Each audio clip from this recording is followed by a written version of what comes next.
Yeah. What is that? Morgan did. I mean, I worked. So- I didn't go to Orlando. Thank you. Yeah. It's okay, I'm pretty sure that water was the same water from yesterday. It tastes really bad. It does, I took a drink too. Okay, everyone, don't drink the water. Right? That's how I'm feeling right now. Up now. Oh, man, it's bad. It's really bad. No, yeah, I'm like pretty sure it's like mildewy at this point. Oh, really? Yeah, yeah. It tasted musty. Oh. Son, don't you dare. I mean, you can if you want. Oh. Courtesy, have a courtesy. No, no, no, grab it. I thought you were gonna drink the water. I'm like, no, you're sick. I'm not gonna let you. No, I'm not gonna get it. Yeah. Instead of a courtesy sniff, it was gonna be a courtesy sip. Yeah, exactly. So you can know what everyone's talking about. Yeah, I started recording. Okay,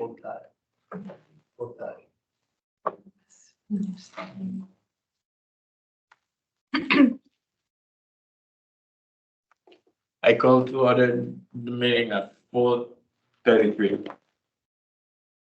Roll call, Gary Brito. Thank you. On this day of Thursday, April 11th, 2024, we'll now begin the General Assembly roll call, starting with the Executive Council, President Giovanni Michelle. Present. Thank you. Vice President Administration and Finance, Gabrielle, President. Vice President Legislative Affairs, Maggie Juve. I think I saw online, she said she was here, so She's can I here. count that? Yeah, she's. Okay, perfect. Vice President Team Development, Annette Crowder, you're here, right? Somewhere on? She is. Oh, yeah. Well, in the Did interest you of hear time. me? Oh, yeah, I hear you now. Yep, so we can figure out that later, but I heard you. VP of Public Relations, Michael Malone. Michael should be here yet, no? I did just see him get it. I did just see him on. Well, he's late, so unless he's having technical difficulties, so we'll give him a few minutes. He's to here. the end of all. Oh, he's here now? He's here. Michael, oh, okay, at some point, say you're here. So I'll just give him the benefit of the doubt. Vice Sean Green. Here, Thank you. Moving on to Truist Campus Senators, Senator Angel Avila. Loud and clear, Angel. Thank you so much. Senator Sierra Brunner. Here.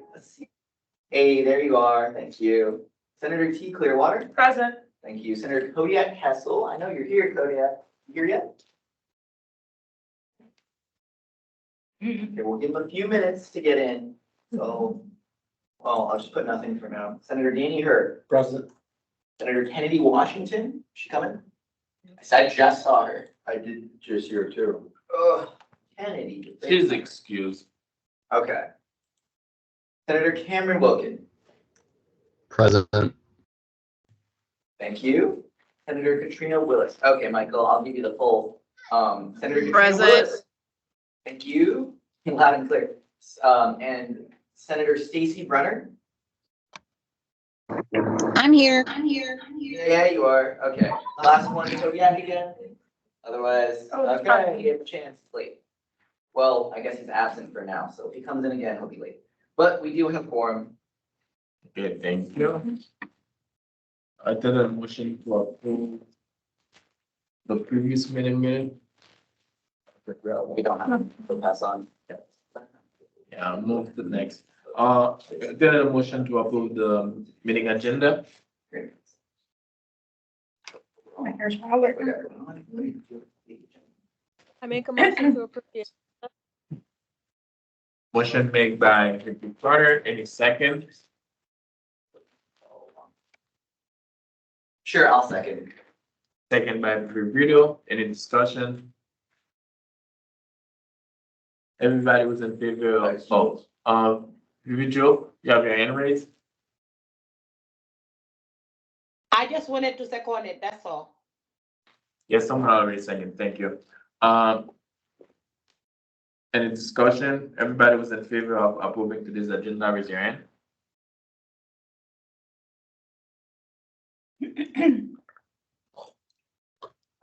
So we have 4 hands up online. 5 hands up online, I'm so sick. 6, 7, 8, 8 hands total. Okay. So it's the majority. Okay, thank you. Public comment, Dr. Tim Casper, Executive Vice President of Student Affairs, is not gonna be here today. The next is World Language Program Funding for Access Code, Felipe Moraga, Mary Hay, and World Language Instructor, 20 minutes. The floor is yours, guys. Do you need us to pull up your materials? Yeah, so it's in the fold. Oh, did you already? I have this SharePoint open, so I'm, yeah. Okay. Yeah, it's in the folder for the day and,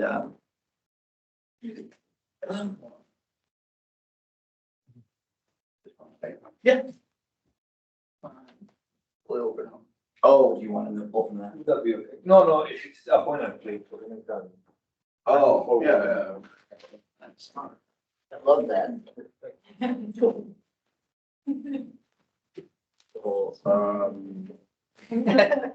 Whoa, wait, what is language crossover? Wait, is it the same in French? No, it's Dijon. Ah, there we go. Let me, It also comes with a laser, so I can blind people if I want to. Console. Whoa. Forward thinking. So be careful, be careful. give me a second, it's not open. Where do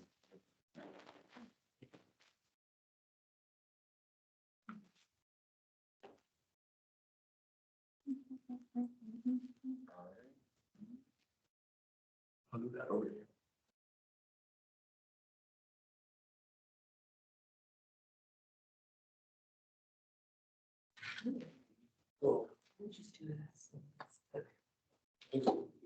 Oh, did you connect the? I did connect the thing, yeah. Notice what I Okay, so No, okay. it is working, it's delayed. I can, Okay. if you want me to. Nah, I think- Awesome. Yeah, thank you so much for having us today. I'm Mary Hayden. I teach the French classes. And my name is Felipe Moraga, and I teach the Spanish classes. And- with other colleagues. Yeah, you have good experience here. Felipe is new and I've been here a long time, so I feel like we'll give you a kind of a well-rounded picture of what's going on. And we wanted to talk to you about the cost of our textbook for Spanish and French today. It's a really high cost. We feel that it is, it's not possible for students to afford it. It has gotten significantly worse since COVID. I have more and more students saying that this is, we can't afford it. It doesn't fit into the rental program because it's an access code. So we are here today to. Yes, to talk about that. Mhm. So just so you know the numbers, our students have to pay between $175 and $300 for our textbook. Our textbook, as Mary said, is not part of the book rental program that so much satisfaction has given to Madison College because it comes with an online digital access code that is non-transferable. So one student from one semester cannot transfer it to another student. And so the consequences, as Mary said, our language program, our world language program is one of the keystones for degree completion, because if you want to get an associate's degree, you need one semester in world languages.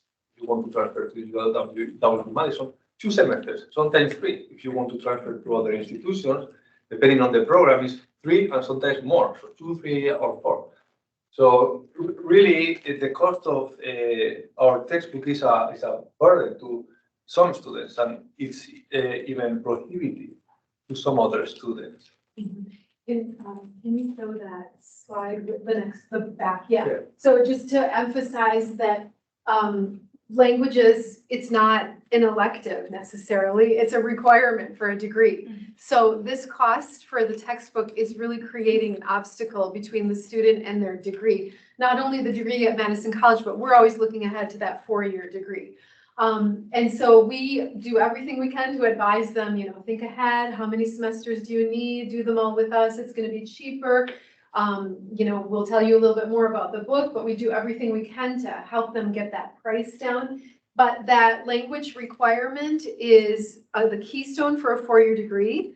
And as we'll talk about later, the college is always about student success, persistence, degree completion, and this cost is really holding up a lot of students. I just want to add something. I was reviewing this earlier and double checked with my academic with Pathway. Liberal arts transfer for pre-med actually only requires 1 credit of one course for the language. So I see you have it listed there that, you know, transfers like across the board are supposed to have like this too. So I wasn't sure if you're aware of that. So is that pre-med, did you say? Yeah, To Separate UW Madison? yeah, Oh, yeah. To UW Madison?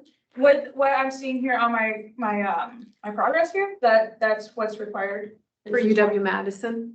Yes, Okay. where? Okay, yeah, we'll check into that, but I know that some places like the School of Business also, I think, only requires the one for Yeah. the associate's degree. But generally for the degrees at UW Madison, it is 2 to transfer, and then they say, we want you to have 3 before you get there, because BS might have 3 or 4. Yeah, it definitely shows that there needs to either be like a correction on this or a correction. Yeah. There's I'm gonna some look- quarter I'm gonna correction. look into that, yeah, I'm Yeah. gonna look into that for sure. Thank you for bringing it up. Thank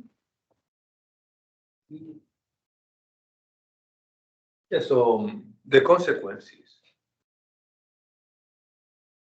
Here there are some testimonial from some of our students, and the folder that the guy shared with you all have more testimonials, and there are gonna be more added to that folder. But some of our students have to use emergency credit cards because they didn't know originally that they would have to pay $200, $300, $25 for the textbook.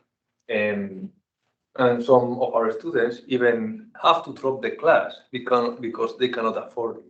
And you cannot imagine how bad we feel, the instructors in our department in Spanish and French, when there are students that tell us, hey, can you give me a 1-month extension because next month I'm going to receive more money from my job, my salary, and then I will be able to pay for this. Or I remember last semester I had a student that told me, I don't have the money now, but I will have to ask my husband if he can lend me some money, and just so that they can have a textbook at a community college. And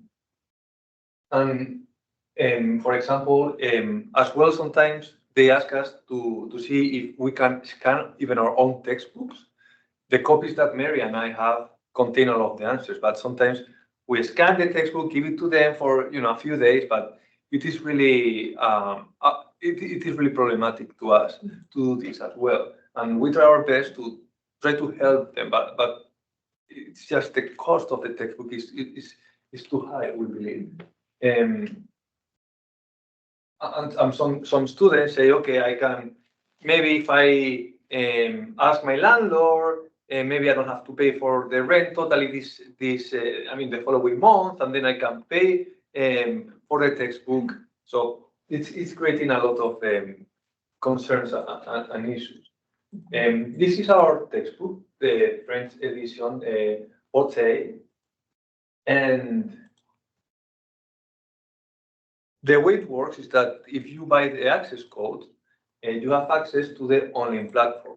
You can also buy the hard book, the hard copy version of our textbook.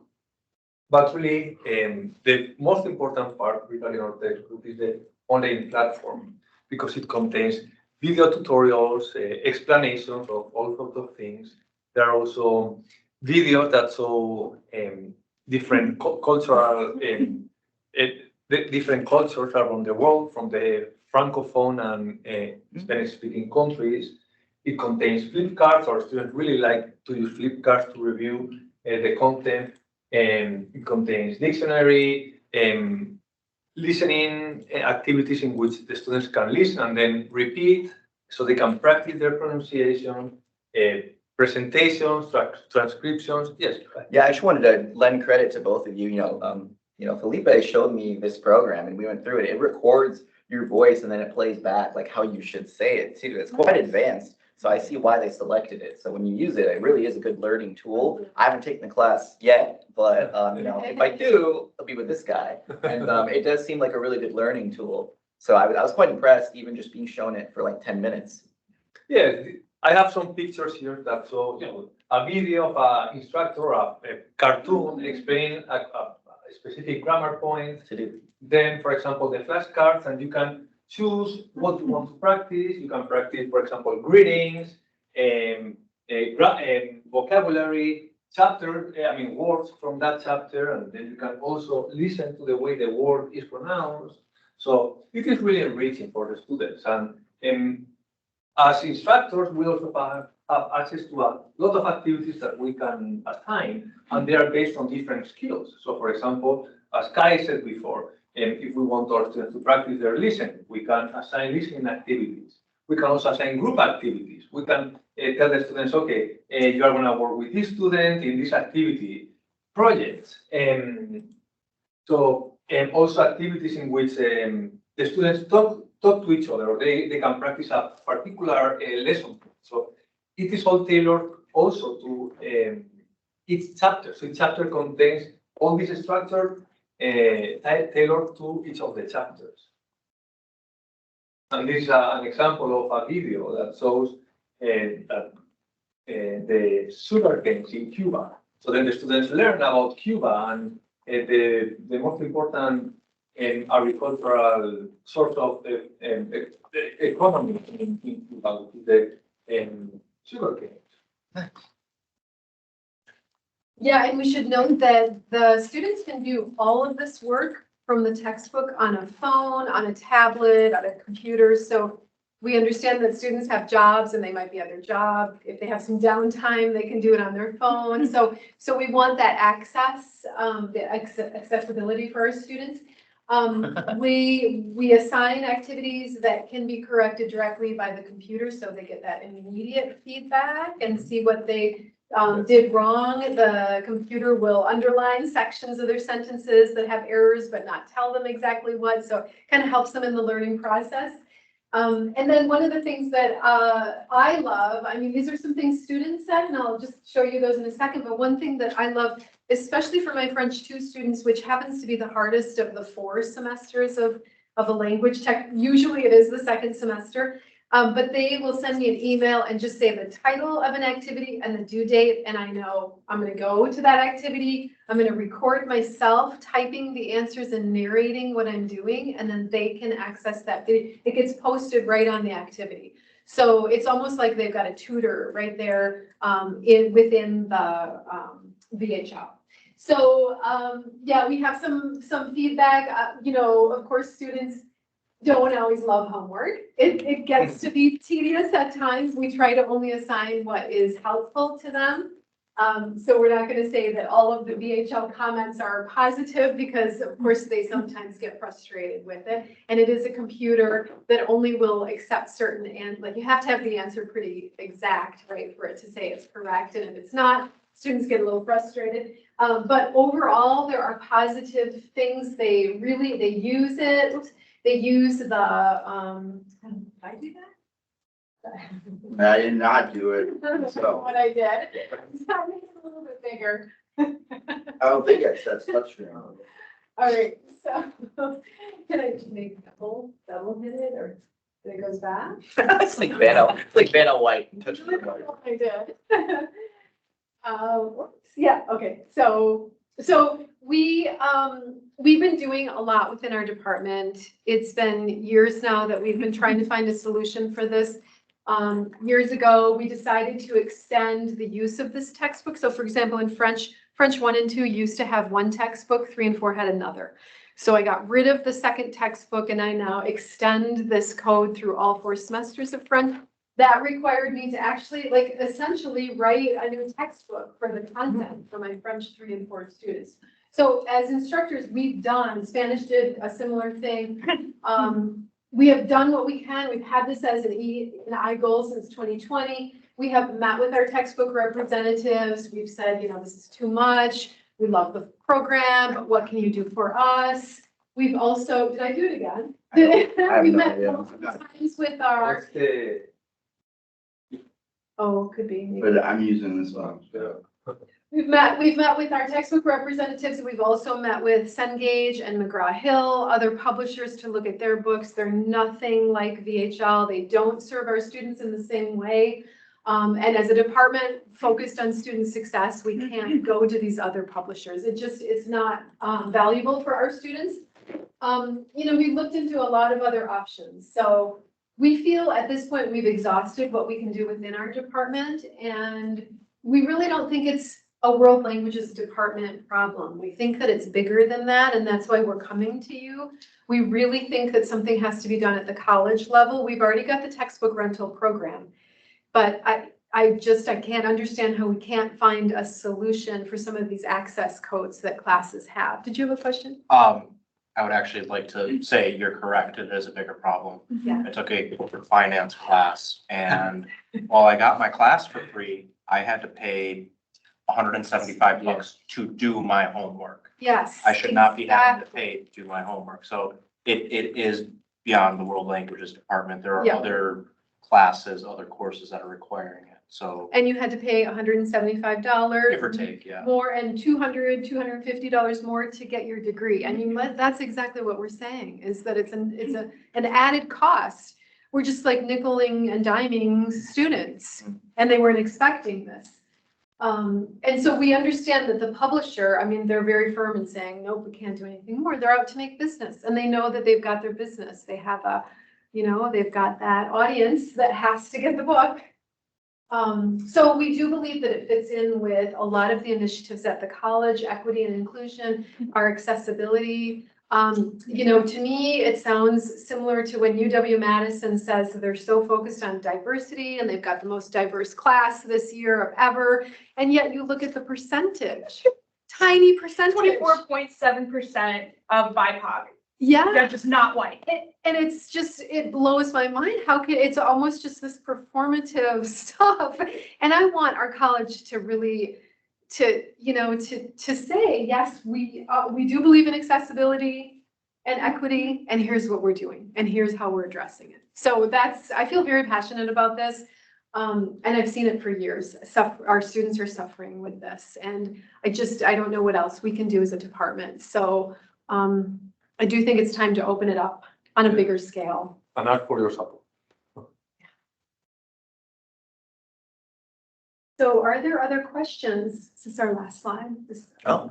Thank you, Slide. No. Thank you. Hi. Right. One, I want to say, I love the pictures that you include, very vivid and very explanatory of like the issues you're talking about. So Thank you. really great job with that. The second thing I want to say, first of all, to you, have you ever heard of open educational resources? Yeah, yes. Okay, so it made me think about it. When you said you wrote content for French 3 Mhm. and French 4, I don't know if you're newer here, so you wouldn't have done it yet, but there's funding available for things that qualify for open educational resources. And if we collaborate with other technical colleges, that opens us up to it. And the person who knows the most about it in this room is actually Senator Willis, who is the president of WSG, and she chaired like OER initiatives. And I feel like, Senator Willis, do you have any commentary on this? Because I feel like you would know more about like how to access those funds, because I know it exists, but I don't know how much there is and whether or not whether or not we can get that funding for language, because I know it exists for nursing students, but I don't know if Yes. do you know about Nope, this? I thought, I saw a comment popping up and I was gonna read it too, but, Oh, this is Malone saying that we should pursue it. I think he's in Spanish, right? He's in your Spanish Yes, class? I think with Sarah. So, yeah, Sure. and the OER so when I wrote the content for my French 3 and 4 classes to address this textbook issue, I wrote it, it was like the first step towards the move to getting away from textbooks. I've tried many, taken steps to try to get rid of the textbook altogether. It's just that you saw what the textbook is. It's just a piece of it, them pronouncing words and getting feedback on how good it is. There's there's partner chats. You're kind of chatting with an AI person. There's so much value to that I don't feel we can recreate in OER. That's one issue. And then the other issue is workload. I mean, we are only 4 full-time instructors. I'm the only one in French. So everything falls on my shoulders every time, So it's hard to find the time. I'm supposed to, do the classes plus I advise 2 certificates plus study abroad, plus, you know, there's so many things. We're stretched thin. So I love the OER idea. I wish that could be a good solution. Okay. I want it to be, and I wanted it to be for a while. Because there's money attached to it. That's the only reason I brought it up. 'Cause Yeah, when you no, I do it, you know. Get money for it, because like we'll get access to Is the there- grant funds. Is there a way to supplement the courses with OER? Right, because Can you get activity of your raise? Yeah, hello. Mhm. Is that Miss Mary? Yes, hi Maggie, how Oh, are you? That's my professor, and she's right. I'm gonna stress what she was saying. I have issues like with paying my tuition, and I have to pay to get my lab at a cost of 180. So she's been struggling not just with me but other students, and it's hard because that's part of our syllabus. So if you guys can help us, like get that fee out of our scheduled our program, that would be very good. Thank Yeah. you for coming, Miss Mary. Thank you, Maggie. I'm so happy to see you here. Yes. Senator Clearwater. May I That's ask, pretty how is it that students are currently obtaining the access? Is it director site only? No, No. so, yeah, so there's actually a few groups. There's the financial aid students. So if financial aid is paying for the textbook, they buy it through the bookstore. Mhm. And there are early college STEM students that get I don't know who pays for it, the program pays for it, Yes. but they get the book for free. They get it from their advisors. So I don't know how the advisors do it. For everybody else, if they pay out of pocket, we tell them to go through the publisher directly. So we do have a page set up with the publisher where they can buy it, and that's the best price, because there's not the markup from our bookstore. So follow up, the textbook has the access, so you need the full textbook and there's not a separate code like. No, you cannot, no. You can either you always have to buy the code, Yeah. and if you pay extra, you get the textbook as well. Some students just buy excuse me, the granola. Oh my God. Don't drink the water. No, it's late already. Destroy all that one. So the code is the minimum, and that gives Yes. you access to everything. That was the answer I wanted. Yes. The reason why I bring this up is because I'm currently working on access issues with the art department, and we're looking into potentially expanding that. Because honestly, I'm seeing the same issue here as the MyLab map, We have a because you have Yes, online access. Sorry, the time's up. Motion to extend by 10 minutes? 2, 3, 5 minutes. 5. seconded. Okay, great. Discussion. Everybody was in favor of extending the time to 5 minutes, raise your hand. 1, 2, 3, 4, 5, 6. 7, 8, yeah, we have enough. Okay, motion passed. As I was saying, so we have noticed that honestly, it's gonna be a relatively simple process because as you mentioned, we have these systems built in Yeah. for access. And because the financial aid allows us to do something called the book charge program, students are able to have that access a little earlier if they were eligible for financial aid in most cases. Okay. Not all students are. And we are currently working on doing that. So I've talked to the bookstore and honestly, it's much more of a business to business deal. So, I would reach out to the bookstore. That sounds like this is where a lot of our benefits could come from, is having this relationship with the bookstore where it's just like, this is a high priority. And from my understanding from Scott, the manager, is that there's a communication gap sometimes with departments that creates issues with him obtaining merchandise in this case, that he feels is necessary and is going to additionally be something worthwhile to keep in here. So if there is a physical card that comes with this access code, then it's potential for us to maintain a physical copy here and supply and stock it so people can access it Yeah. through that system with the POS system hooked up to our book charge program. So I would advise that this is the direction that you look into, seeing as how this is literally on the docket today. We're going to be looking into this conversation further and looking into down the road next year, The Senate is probably going to continue on with expanding into other departments. So what I'm hearing is we also need to do it for language, Yeah. which, as you also know, the XR committee, XR team here is also working very heavily to bridge that gap of accessibility as well. Okay, great. So there's a larger conversation, and I would definitely also hope that y'all would come back like in the fall Mhm. when there's a fresh group, because then you'll have a full year to work with the Senate. Yeah, we'd love to. Okay, give me credit, you have your hand raised. As it was for voting. Well, I'm finishing. All right, what's for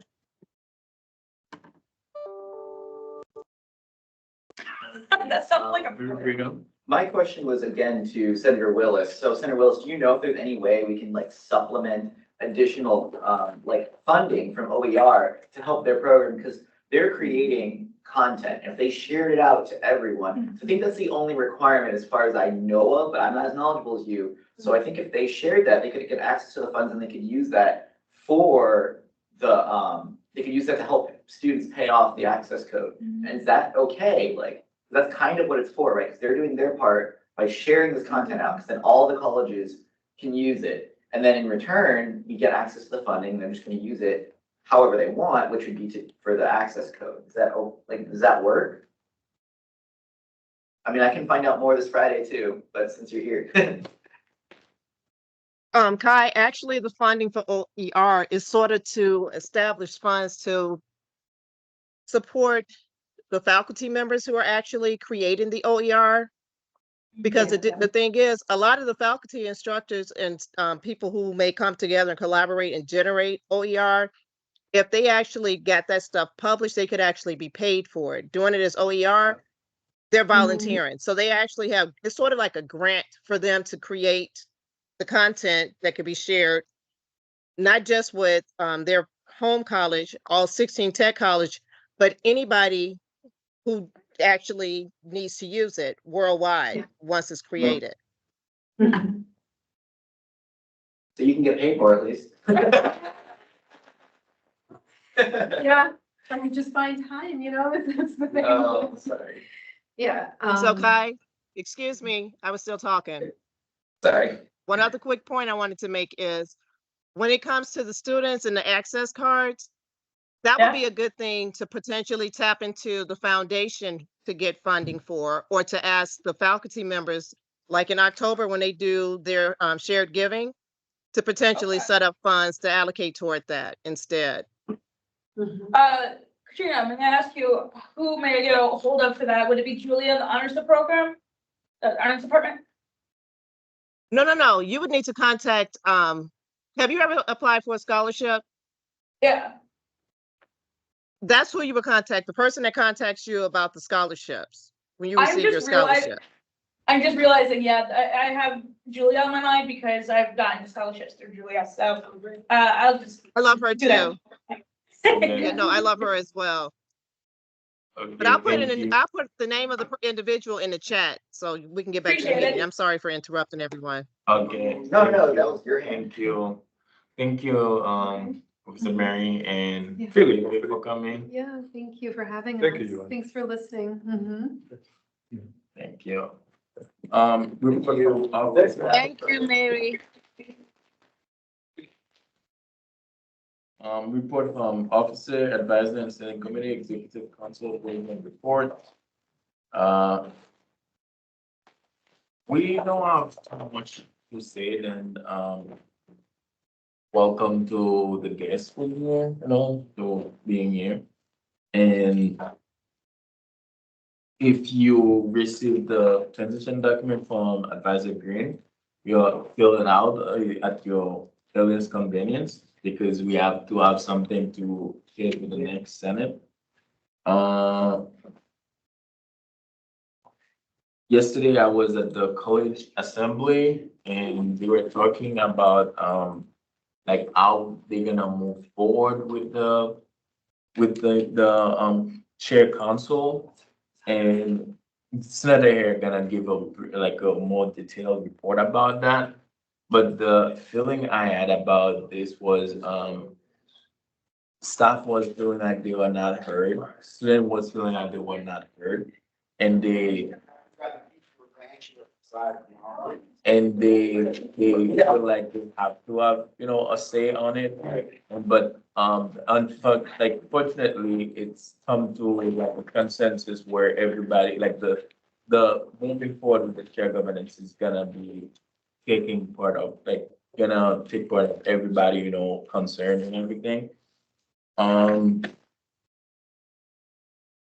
Thank you. that's gonna conclude my report. Thanks, Ben. Thank you. Administrative and Finance Committee for Rubito. Hello, this week we discussed the current budget. So last week I gave a presentation on the budget.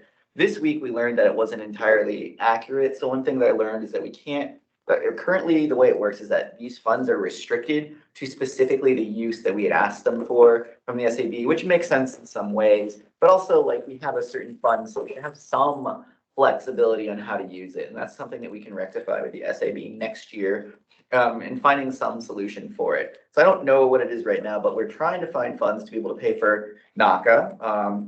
VP Crowder is such a good cheerleader for our college and accessed funds to be able to not only pay for the Spring Finance Council for the $100 that we weren't able to supplement, but even more than that through a grant that she was able to access. So good on her for being able to find that out. So we were able to supplement that. Some of the other things for NACA is that a solution that I found is that as long as we get the bills by July 1st, then technically it's on the next fiscal year. So we should be able to, if we can work out the billing situation, make everything good for next year to be able to fund certain things in the summer. So what we might end up doing is like a leadership thing with members from this Senate and the next, so that we can do it together as like a team leadership training. Because some of the funds transfer over, so we might just have to do like 2 separate invoices. I don't know. We'll work on it together. Me, Sean, and Ellie, and then I'll bring it back to you hopefully next week. I don't know if we have time to do that, but we'll try to make some time and get another budget for you to work on. The other thing is that ELT, again, their budget is kind of falling slim, and I don't know if it feels good to continue making them use their personal funds to fund club travel. So one of the things that we're considering doing, I'm leaving the answer up to Grace and Ellie, is whether or not they will request for $15,000 in additional funds at this Friday's SAB meeting, so that they can supplement the rest of the student travel and the national travel and the rest of their budget for Student Success Awards, which they're in charge of. So I don't know exactly about that, but that's one of the requests that they're considering. I haven't heard if anyone in this room wants to apply additional information to that statement I just made. It's already in the agenda for tomorrow. Okay, great. So it's gonna be discussed tomorrow. Unfortunately, I won't be there. I don't know if VP Crowder will be there, but hopefully, it's good with me. So hopefully it'll be good with you too, but you have your own independent thoughts and you can vote for what you like. But I work really well with Grace and I think you like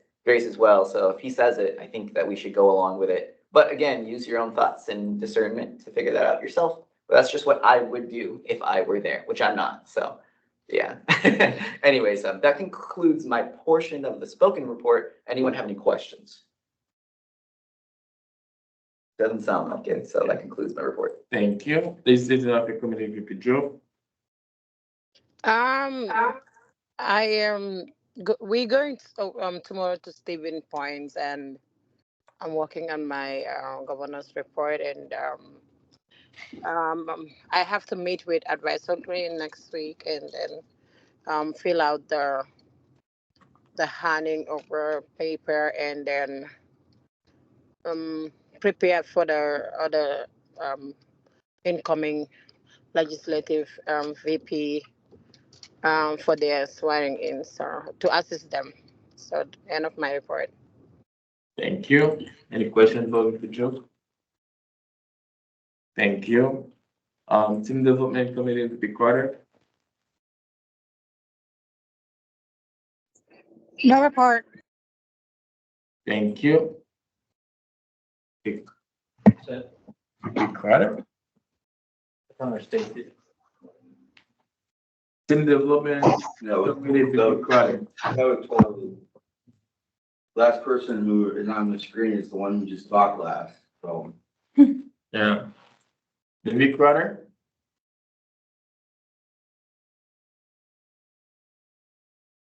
Oh, that confused me.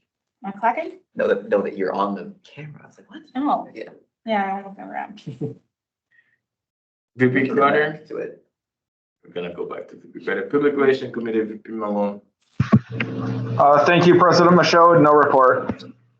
Thank you. Questions? Wait, Question. yeah.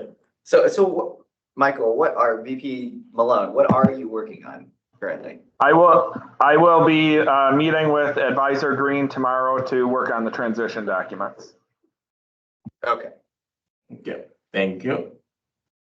Advisor Green. Maybe I didn't understand that email, VP Malone. I'm gonna be in Stevens Point, with you. Oh, So I thought you said next week, talked about next week. That, is possible, but you're gonna be engaged in things with anyone else who's going to WSG tomorrow. I'm gonna be the one with all the free time to work on stuff that I need to get done. So, yeah, I don't know how that's gonna work out, but, you'll figure that out with me outside of the scope of this. But anyone who hasn't gotten that thing filled out, the travel waiver, you gotta get that to me by tomorrow. I did see some more come in yesterday, so that was good. But besides that, we are gearing up for the new senator meeting. That's gonna be coming up in the next couple of weeks. We got one more official meeting left, and then swearing in on May 2nd. Yep. Can I ask who all signed up for tomorrow? Because I'm not sure if I did or not. I do not think you did. So either, but my calendars has been getting really Yeah, reshuffled a lot lately. I believe it was. I apologize. I don't know if you guys can hear me now, but I could hear you Yeah, guys we can calling hear me, you. but I could not get my phone to go on speaker. So when you guys are done with Advisor Green's report, if I could give mine, I'd appreciate it. Sorry about that. Yeah.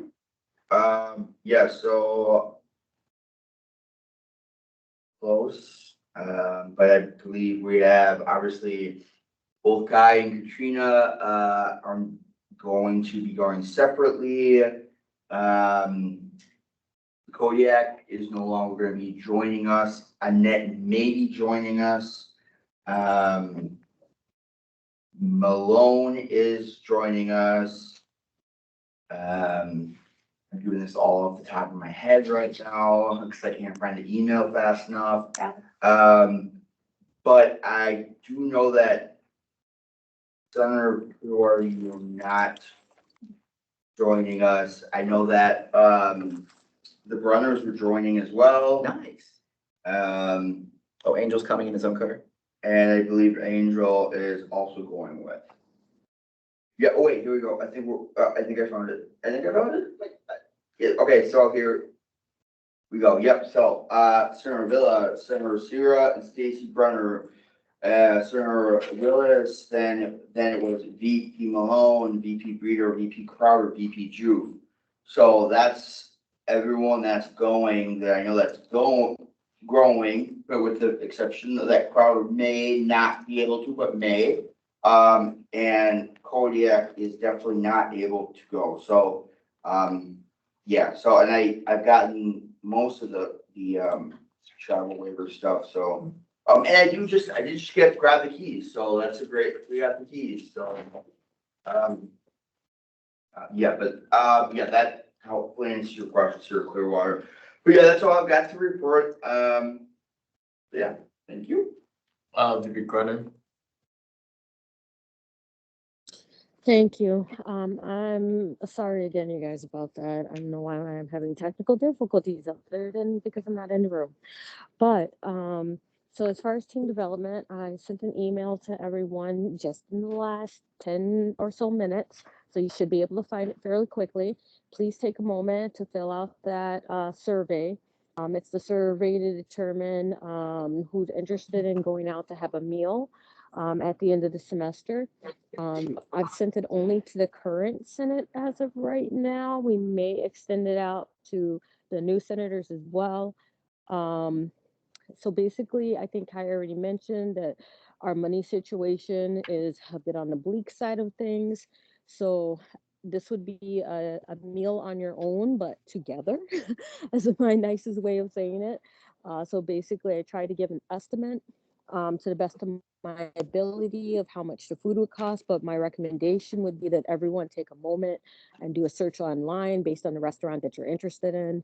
I do believe the estimate I gave is on the higher end, and that there are some less expensive meals at each of these locations.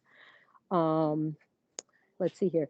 The next thing is that in that same survey is about whether or not anyone would be available and interested in being involved with doing the challenge course, which is the ropes course that we have here at Madison College. I'm going to be approaching Jason, the director of that department, to see if we can do like VP Burrito was saying, get it charged out in July, or potentially getting a discount so that so that we can possibly get a discount or getting it for free, because it would be really nice since we are, students and doing it for a very good reason. Let's see here. I can't remember anything else off the top of my head, other than we are still planning to do some parliamentary procedure video clips, and we're going to use the last meeting for that, or the meeting that we had last time, to pull some information from there. I'm going to deter to the other members of team development while people are filling out the survey to see if there's anything they'd like to add. I have a question. Sorry, what's the challenge course? The challenge course is basically a ropes course, but they also have the option. It's a ropes course that Madison College here has, that they allow businesses and other groups to come and utilize. But it also has other options of like team building things. It doesn't necessarily have to be like, you're all the way high up in the air. There's a combination of things from what I understand. I've never used it myself, but I have been on a ropes course before, and it was pretty cool both times. Thank you. Very good. Yeah, it's similar to like, so you're like clipped in with those little carabiner things. So, it is like it's like a challenge by choice thing where you go high up and like you're supposed to work together to get you across these ropes, right? So it's like a physical challenge, which seems hard. But when you do it together, it's actually not that hard. Like I've done Tough Mudder before. Those walls are really tough to go through, but you do it together, people help you up. It's supposed to be like, it shows you that you can't do things alone. And if you have other people there with you, that's how you conquer it all. You also get shocked on that Tough Mudder, but we're not going to shock you this time. So. And what's the cost of that? What? What's the cost for that? We have to investigate that, but that's on next year's budget, so long as we can get that deferred payment. So the invoice needs to come to us, but I don't know yet how much it's going to cost. But I think we can combine some costs. We'll see. Yeah. We don't know yet. We don't know yet. And that's where we're going to talk to the director of that department. He's one of the members of our student activities board, and I already saw him today. I just didn't get a chance to speak with him, but I definitely gave him motion that we need to talk. And he's like, okay, yes, we'll talk.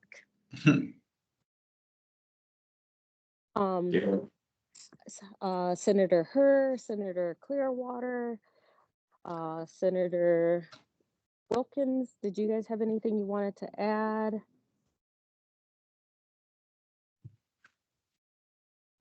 And I will just mention a couple other things, but if you guys do, as soon as I mention these other two things, please feel free to throw that out there.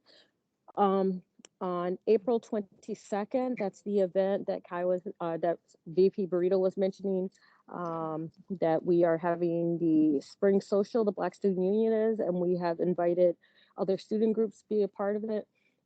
So even though Senate is not donating food to the event, because we've got it all covered, yay, there's going to be a ton of food there. We're going to have compound chicken, or I'm probably going to say it wrong, but compound chicken. We'll have the, oh my gosh, I just told you this, Kai. Say these hard names for me so I don't say them wrong. Yeah, masala chicken. We'll have some vegetarian dishes. We'll have a nacho bar. We have a very complete menu for this event.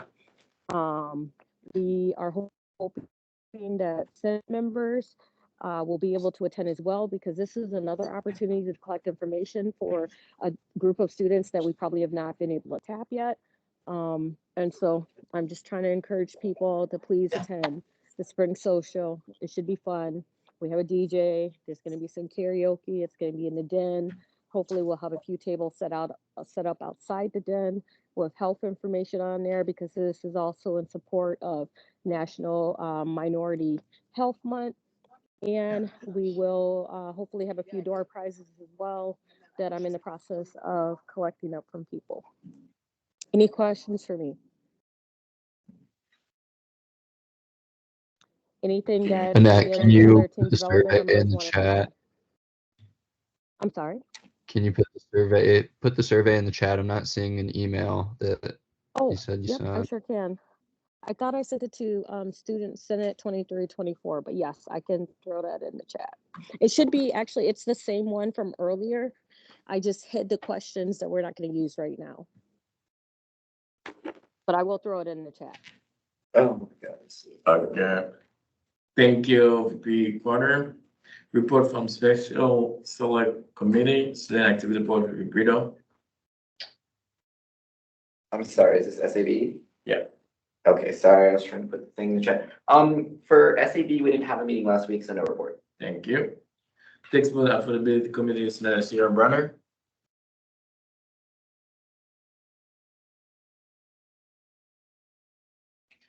Senator Brunner.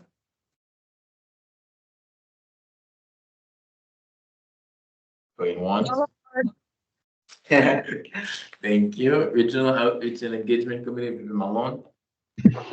Thank you, President Michaud. The only thing I have is just a reminder, this coming Monday and Thursday, there will be campus visits to Reedsburg and Fort Atkinson, I believe.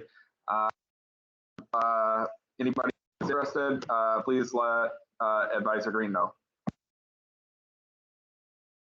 Can you say which one you're going on Monday, which one you're going on Thursday? On Monday, we're going to Reedsburg, and on Thursday, we're going to Fort Atkinson. And what time? I can tell you that what time it would be is. We can post it in the leaving chat. at 9. So it's gonna be, we'll get back around like 2:33. If you want to just write that in the chat, that'd be good. When you have time. Thank you. Okay, thank you. Transportation Analysis Committee, currently vacant. Student Parent Group Support Group, Student Parent Support Group, VP Carter. We did not have a meeting, so no report. Thank you. Public Safety and Advisory Committee, Senator Castle. But I see you earlier. Thank you. Wonderful to be here yet again. And hello, everyone. Okay. Okay, so the Public Safety Advisory Committee is currently working on creating its bylaws and constitution. Second, we are assembling a team to resurrect the Coffee with Public Safety event. We hope to get this done by the end of the semester. I know I've said that a few times, but we're trying to get this one done. As far as the training meeting is concerned, we're going to be moving that into the summer due to scheduling issues with both the Senate and public safety representatives. The listening sessions that were previously mentioned are also on hold until the summer due to time conflicts with public safety, the Senate, and, well, public safety advisory. We intend to get regular listening sessions on the books and implemented by the end of the fall semester 2024. Flan and I are also looking into reporting softwares such as Safe to Tell and others in order to improve campus safety. Right now, we're just in the research phase of that. And last, certainly not least, I will update the Senate with any safety-related issues or updates that arise from the recent visit from our president, if that information comes into contact with me, which is unlikely.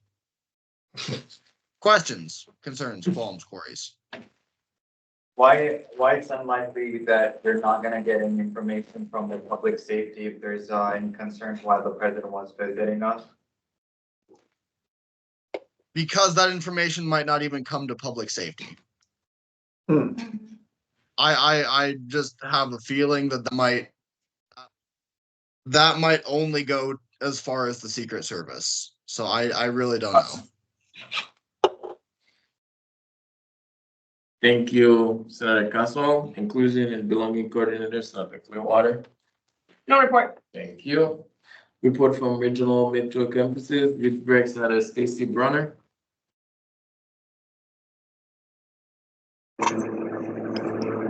No report. Thank you. Watertown currently vacant, Portage currently vacant, Fort Atkinson currently vacant, Goodman Sod currently vacant. Just in Goodman Sod, I think they're gonna have a open mic tonight at Goodman Sod. If you, after the meeting, if you want us to stay, you can go there. Could I just be Senator? Yesterday we met, we had the college assembly. And first we had a presentation from the IT council.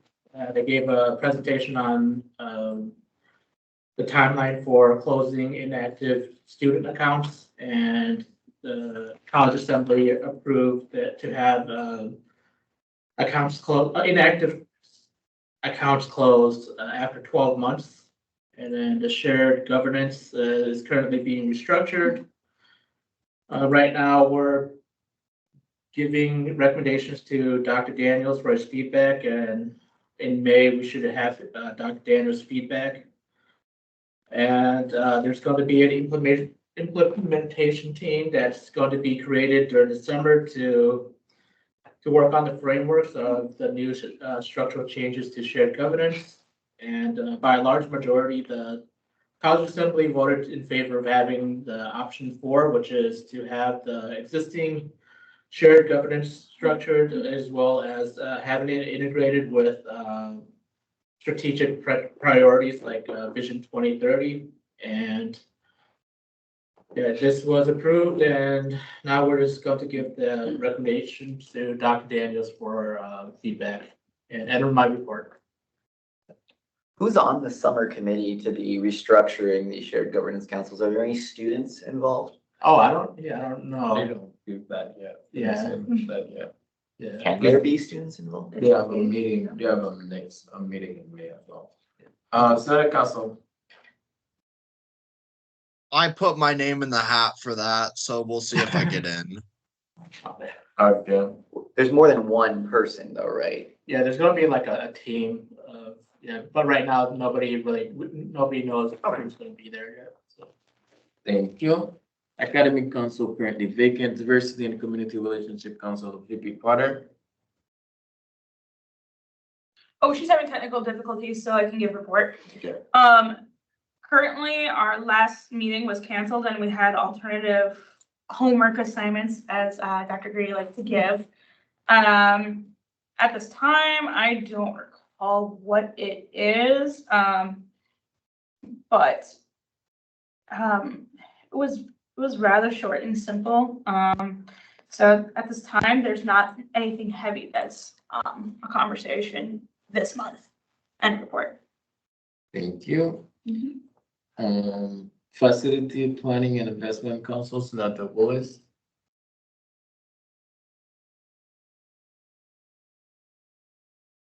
Good evening. The only thing that I would want to do is just give a high level update. Yesterday at College Assembly, FPIC gave its feedback on the College Assembly assessment loop out, and it was well received. We were basically grateful that there was an opportunity for us to understand the assessment history and the process. And several of our colleagues actually made recommendations that were shared as a loop out back to College Assembly. So that's still a work in progress and will continue as the college moves forward toward the Vision 2030. So That concludes my report. Thank you. Finance Council, Roberto. The Shared Governance Finance Council is continuing to work on our issue statement of should, or how do we create equitable solution for Madison College students to have a full 100% refund policy within a reasonable amount of time for the benefit of students. So that's our issue statement, and we're continuing to take more and get more and more information. Last week, we had invited the Dean of the School of Business and Applied Arts, as well as our academic registrar to come to the meeting and give their perspectives on how we can achieve that. There's a registrar's meeting between all 16 WTCS schools that they meet and talk about these issues. So they're on board with the concept. They just don't know the details about it. And we've actually spoken to our legal counsel about whether or not it's possible. It does seem like it's possible with some nuances. And those are the nuances we need to work out after we get some work, because every time we talk to them, it's like an hourly fee because they're on retainer. So they're not like paid for by the college, I think. At least that's my understanding of how it works. So when we come to them, we need to be very prepared because it's like $350 per hour. So yeah, so we'll get our questions ready, but the statement's been approved. We're currently working on it. We've been through 2 meetings on it. We're going to continue to work on it through the summer. Our next meeting is in May, sometime the last week of May, and I believe it's on May 30th, if I remember correctly. But yeah, we're going on hiatus for some time after, just as a period of time while people are, traveling to certain places. But that concludes my report. Are there any questions? Thank you, Roberto. Information Technology Council, Senator Avila.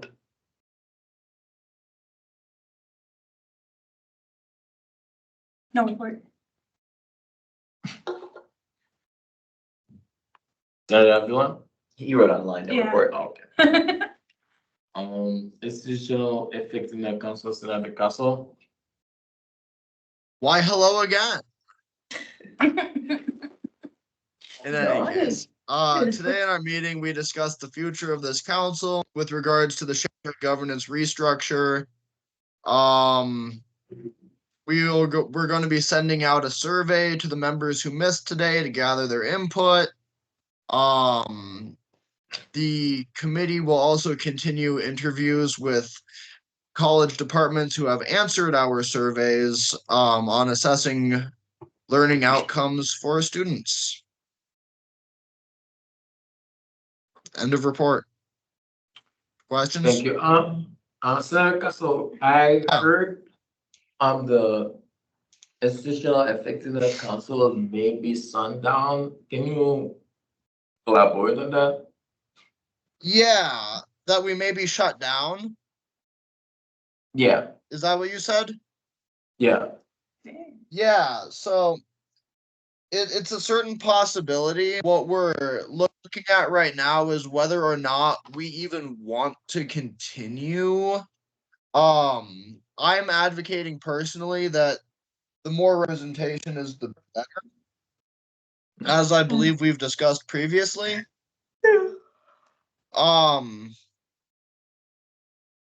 But with the restructure, we don't yet know who's going to continue and who's not.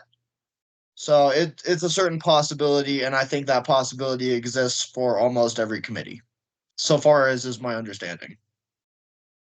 Okay. Thank you. Any other questions? No problem. We have a hand up from Senator Willis. Senator Willis.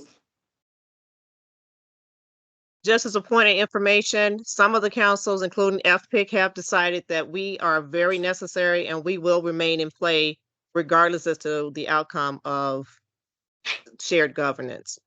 Because the students need to have spaces that are safe, and we want to ensure that that continues to be an opportunity for us to improve upon.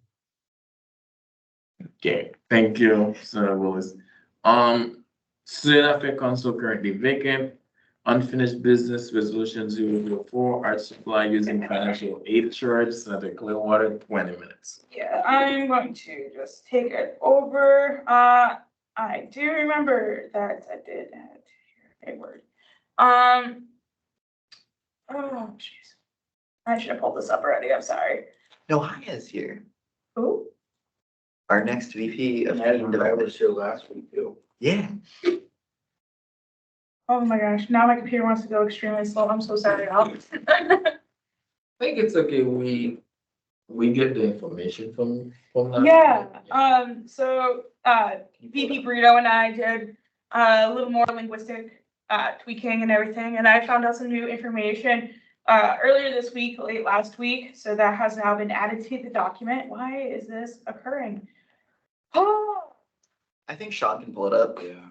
it's now currently in there, like, you'll see that I have a new folder and everything. Oh, Like, I was trying to pull up the folder, but it just wants to reroute me to our chat right now. Oh, I should go to the files here. Is this the one you're referring? I don't think. Scroll to the bottom. Because if there's information on the bottom, it's newer. Yep, that would be the correct one. So, I actually do want you to scroll down to the bottom so I can talk about the new information. Is this the No, not that far at the bottom. The bottom of, The first page, the second page. second page. Yes, there. zoom out a little bit? Okay. So I had talked more with the bookstore manager and got a little more clarity on really what the Senate's role would really be, and it's so much just into the realm of advocacy, particularly actually with the students, because the students can put the pressure on their art instructors, which is actually where this is really kind of having an issue.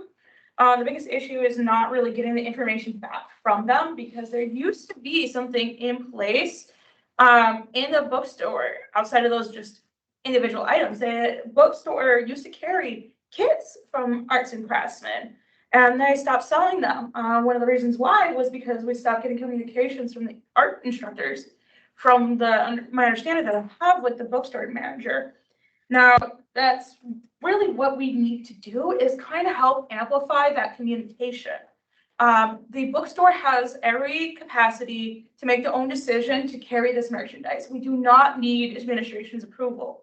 So while it would be nice to have administration support, it'd be very similar to just having the student support, because ultimately, right now, we're trying to grease the wheels with the instructors. It's just the mode of communication has been stalling, and it's creating problems with obtaining proper amounts of stock. So taking in these cards is not the issue. It is identifying what the need is by degree, not if there is a need. It's been well identified that there is a need, and Sylvia Ramirez, who is part of DCRC and administration, is already very well aware of this. I reached out to her independently. She looked me in with Scott, and I already said, actually, I'm already in a conversation with Scott. So all three of us are now on the same board with everything. We want to move forward with this. We're reaching back out to the arts and craftsmen to get everything going. So ultimately, what this is here is just, it's been a little bit kind of tweaked around in language to really come across as we're advocating for this communication, and we will be of support to advocating these conversations, or you could say aiding in facilitation if necessary. So that's really what we've tried to tweak this language to being towards, because there's not really a whole lot of extra we can do other than honestly chasing down instructors. That's really what it comes down to, because we can get the syllabus and everything, but you know, the actual communication from them ahead of time is better, so that we can actually actively make sure we have that material before their class starts. Because that syllabus, even though it goes through approval every semester, it's going to have to, at that point, for us to be the most active, like be able to get that information, the bookstore needs to make sure that once it gets approved, that they can get that information. I think I said that when I first introduced this piece. It's just they need to send over a copy of the materials list to the bookstore, like as soon as they get their class course description and syllabus reapproved for the upcoming semester. That particular instance has not been occurring. I also made sure to add information into here stating that the logs that they have available are not only what the kits, what they've used in the past, but then there's also the books, Arts and Craftsmen also has accounts with some of the instructors. So we have a log in a audit log, if you will, of prior purchases made from that instructor, like what they have. But if all their students aren't accessing that, because that's one of the reasons why they had the accounts there, the students could kind of log these things. Then, you know, we're gonna see a very skewed number. It's not gonna be accurate. So we don't really want to use that because it's not a really solid place for that kind of information. But yes, there is something, but we really hazard using that. Scott and I do not think that that's good. We just really think that it's best to get that materials list and then talk to them about what that's going to look, talk to the store and see what that's going to look like so that we can get pre-activated, preloaded cards sent to us per semester as we need them. Anything further? Yeah, I like everything you're saying. I think it's gotten to a point where it's really good. You talk to people, people spend a lot of time looking over it. I just have a few little like grammatical formatting errors. Can we just walk through it, walk through the track changes? So can you just go to track changes? We'll all together decide whether it's okay with T accepting or rejecting mostly. So what do you want me? So I in track changes put through. So can we just I go through? did some of them earlier. So on, you see how it goes changes? Like on the top of the bar? Yeah. We just go through it. Oh, like, Yeah. click on it like that? Yeah. Oh, no, that's how you do it. But can we go to like previous, next, you'll like link on them. They must have not taken or something. Right, so like just adding that hashtag there for consistency, is that okay? I'm pulling, I got it pulled up. Oh, I now know. on my side. There we go. Now it's working. Right, so you can press accept or reject if we're. Yeah, no, I have approved all those little things that you said earlier. Okay. It's weird. That's why I wanted the most accurate one up was because I So did accept a bunch of changes. Are we accepting this? Yeah, Okay, so accept. there's like only one that I think Next is did not do. This line thing right It's the line, it's just like making it look pretty is okay. Yes, that's all type acceptable stuff. Right, there. okay. More line stuff. Well, it's like delete and add, because it was the wrong, like, Accept, okay, yes, accept. yes. And Oh, then yeah, the this next was- one looks like we've got what? It says the word classes, it was, I think it was class, typo. yeah. yeah, it was a typo, so I just did it, but I didn't want to change anything. So accept, are we accepting this? Yeah, Okay. yeah, that was accepted. Again, that was changed, so I'm trying to pull it up now so that, Oh, maybe that was like a space. Let's try it. Accept. Go through. Now we're, Okay, now it's now we're good. down to here. I think I deleted, I think there was like I made there was something further comma down. or something, you can delete it. Right It's here. just a comma. You can accept it. The commas I accepted. Okay, great. And then next it took us to where? Where is it? Oh, Oh, this is- Maybe this comma right here, Where? down here. Oh, that's why I'm going to Teams. I need to. Oh, yeah. Point. That's why I was screwing I up. think. That's fine. Well, maybe it's taking us up here. Yeah, I know. It was confusing All earlier those as well. comments. I didn't add those. So if I just, I'm just gonna go previous and then go next again. Yeah, some of these comments were so that we Yeah, I can think it's communicate taken us on the down. new things. So we accept or deny that comma. The commas were all accepted. Accept, Yeah. then Craftsman, Okay, yeah, there's an E in it, so I just. I don't know. Okay. It's gonna come up there. we accept or deny that that. Yeah, it's just, there's an E in it. Oh, yeah, that typo. Accept? Yeah. Okay, accept.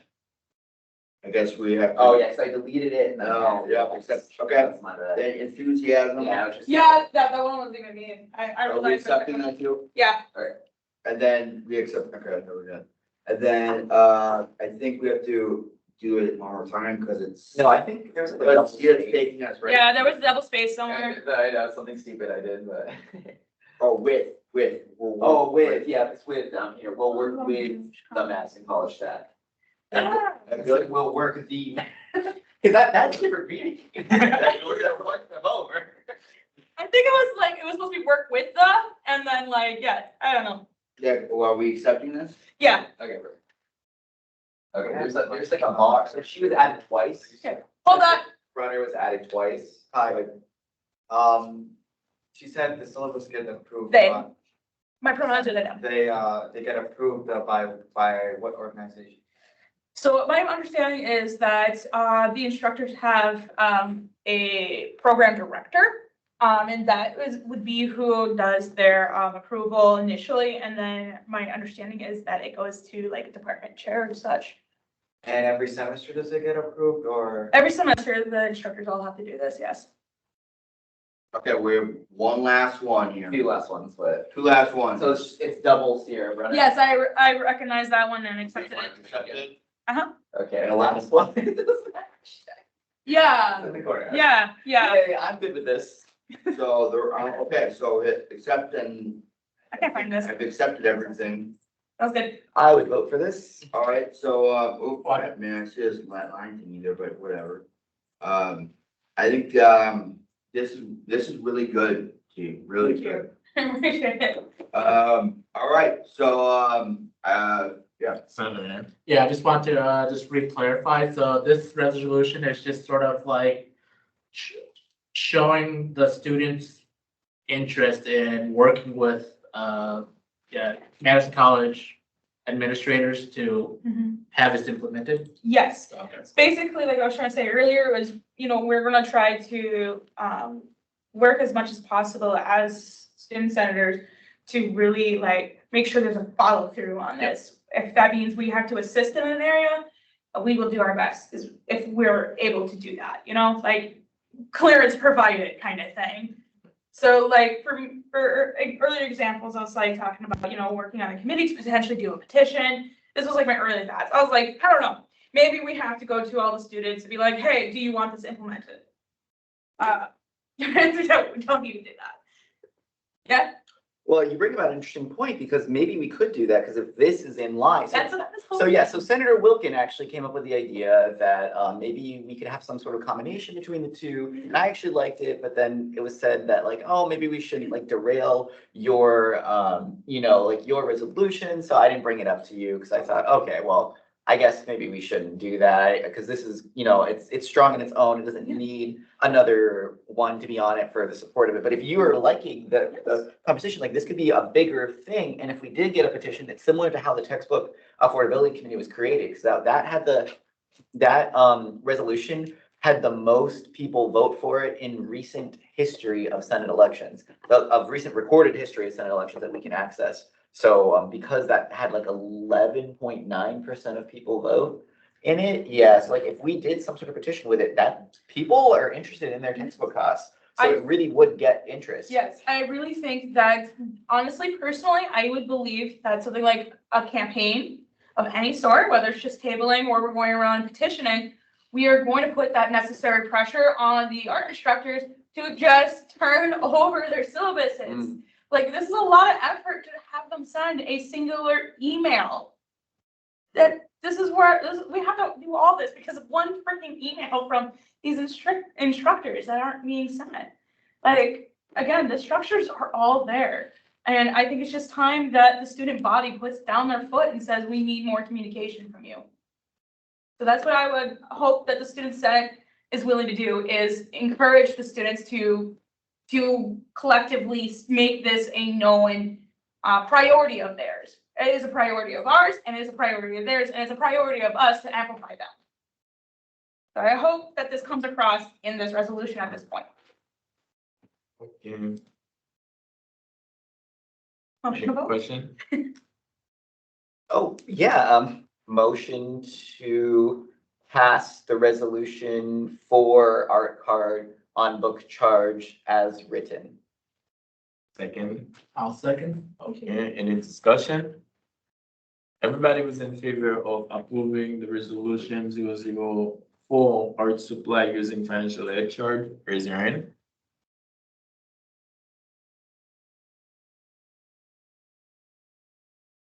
So we have 4 hands up so far online. Oh, how many online? 4 hands up. Oh, that's 7. Yeah. You met the threshold. I don't think we can do that. I think it's gonna be. Oh, by- I'm sorry. Thank you for that. No, you're right. We have You're right. 5 hands up now. I'm sorry. You're correct about that. Yeah, it's by. Consensus? Oh, roll call. Yes, you have to do, yeah. Sorry, let me refresh this. Oh, that's right. We even have the. I know, I forgot that. It's under. I know that's my fault for not knowing the rules No. properly. That's all right. I made that. I forgot to. We were all excited. I was very excited. I was like, oh, it's passed immediately. No one's shooting this down. Ronnie don't have to vote. No. Tiebreaker, technically. No tiebreaker for that one. Oh, no, what's happening? Sorry, I need to check the. I have it up here as well. Yeah, I've got. You wanna use mine? I Yeah, have you it want- as well. I yeah. can just, Sean, Oh, you wanna do it, Sean? yeah, you want me to? Let's do it. VP Brito, Yes.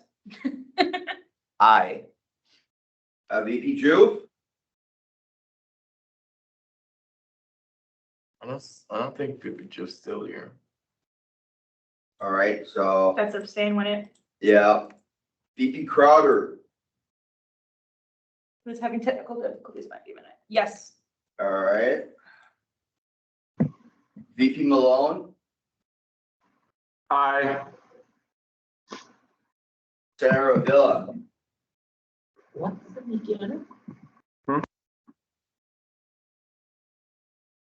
do we have? Yes. A yes, okay. Senator Avila, I got Senator, I got one, I got Senator Sierra Brunner, Yes. Senator Clearwater, Yes. Senator Fur, approved. Senator Kessel, Aye. Senator Washington, I don't believe Abstain. here, Same as Wilken, right? Wilkins here. Senator Wilkin. Senator we have to abstain that one. Which one? Oh, yeah. And then Senator Stacy Brunner, Yes.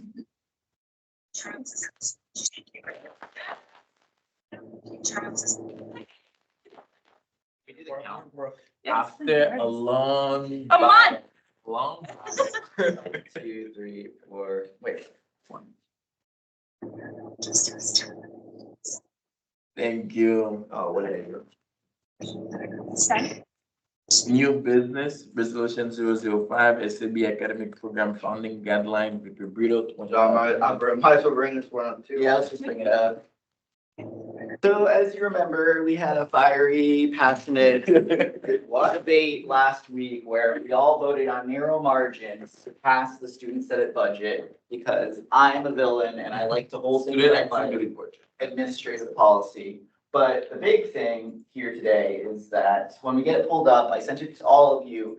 The major concept is that basically we should create guidelines for how the money should be spent. SAB has it written implicitly into their bylaws to have guidelines for how money is spent, and we operate on like tradition. But no, the thing is that there's institutional knowledge, and every time someone leaves, no one knows what happens, and it's whoever sticks around the longest knows how things have traditionally been. Well, that's basically just Doug being the general historian, but all the students every single time have new ideas for how things should be spent. That's not necessarily a bad thing, but when we're losing out on how things should be spent over time, then it's like, well, every time new people, what happens when 10 new representatives from 10 organizations come in and they have no idea what they're doing? And then they can kind of just, make decisions like, oh, do we want to get rid of, this fund? Yeah, sure, let's do that. That doesn't sound like a problem. And then advisors can't say anything because they're supposed to let students know what to do. Then it's like, well, no one's stopping that. Well, why don't we put some guardrails in and have everyone approve it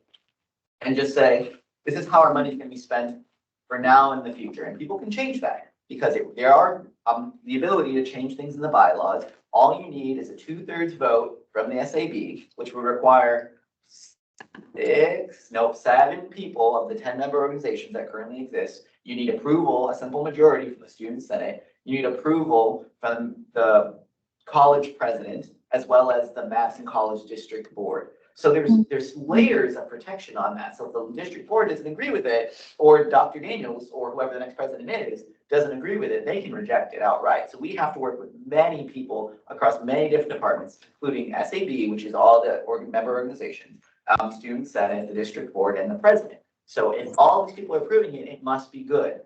So that's my reasoning for this. And you'll read here, item number 3. So 1 and 2 are just talking about what the SAB is. 2 is Article 3, Item 2. A key objective for the group is to formulate guidelines for administering funds. That is written into it. And yet, this group has existed for 62 years. We don't have any guidelines for how money should be spent. That just isn't right. We need to change that. And now I will be the one bringing that change from the summer into next year, along with the rest of the SAB members and obviously the rest of the people I just mentioned, the Shared Governance Council. Item number 6, and let's see, to administer all, sorry, okay, we're playing. You want, or did you want?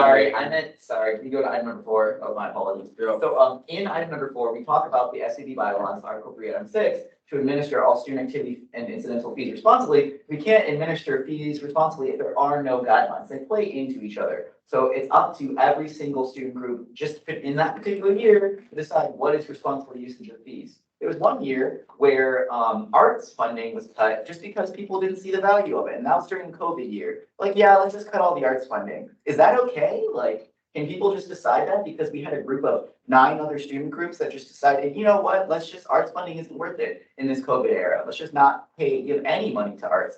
I don't think that's necessarily fair. There should be guidelines around, an entire group of students feeling like they're being bullied against by 9 others. There needs to be what's called guardrails to protect against things like that. So, obviously there are big decisions that need to be made during the COVID year, but that isn't the kind of the discussions that we want to have. We need to have protections in place for each member of the SAB. And that's what this is really about.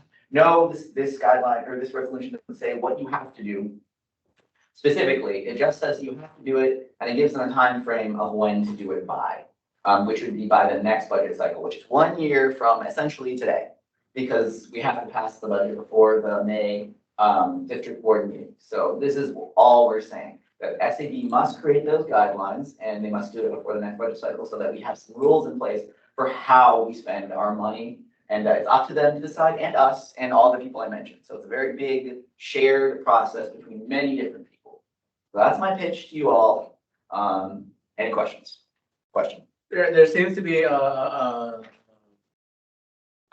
sort of a laser focus on the academic programs. And is there other different programs that student activity board helps fund? No, that's the only one. Oh, that's the only one? That's the only one. So in my presentation last week, I mentioned RISE is a program that, has academic funding towards it. It's meant to help people, you're part of it, right? It's meant to give people college opportunities. And it's like, well, they're not getting funding. Neither is fitness, recreation, and wellness. Athletics is choosing not to fund them. So is another group, but let's not talk about them right now. STEM Center is, I said I wouldn't. So STEM Center is also another academic group. They're not getting any funding, but maybe they would qualify if they became part of the group. But many of these people, they have clubs to be able to access that. And that there's inherent limits on clubs. You can only access $5,000. If you scroll down, I do want, yeah, we do have, A motion now to pass. because Second it. the motion has been, You couldn't make a. I'm not saying you can't, what I'm saying is this has to be as is right now, right? Yeah. You're just explaining something that I think we all have already agreed upon is a passable thing.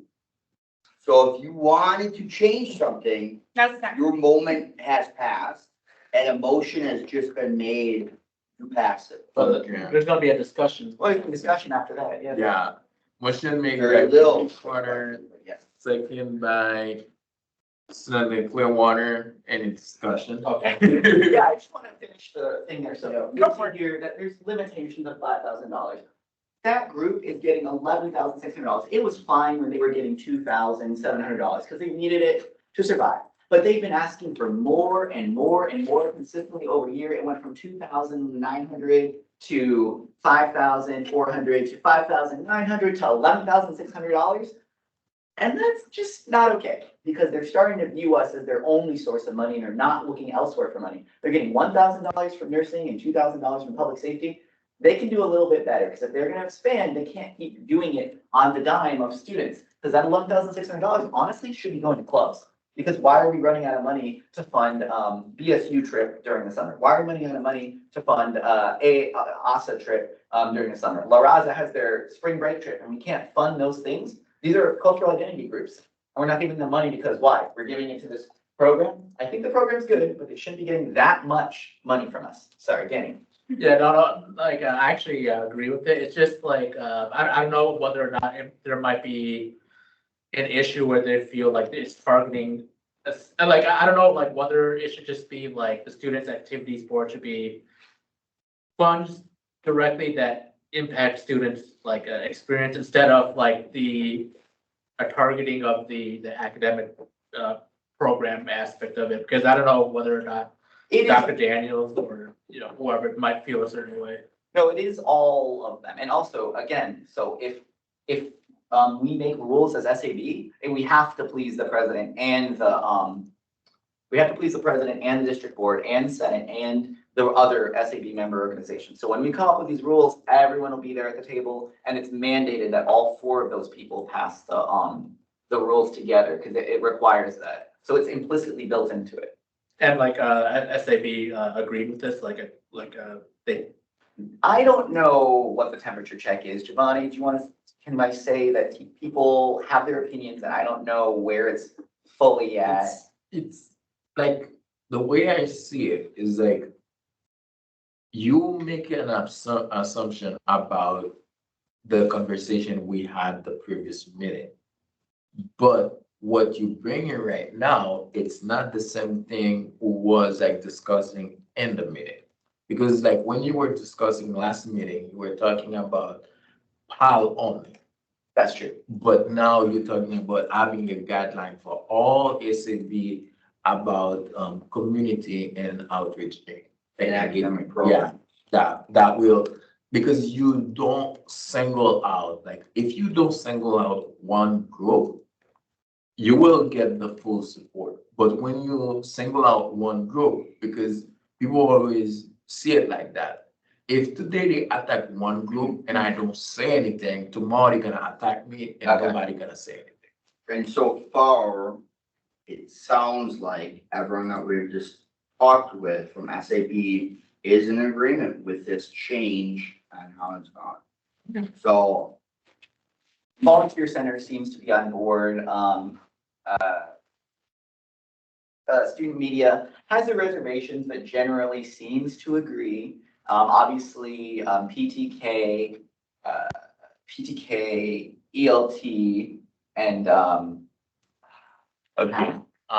agrees. Yeah. So that's quite a few people on board. That's already 6 organizations if you include Senate. Okay, so let's vote on the resolution. So, we gotta do the same type of thing here.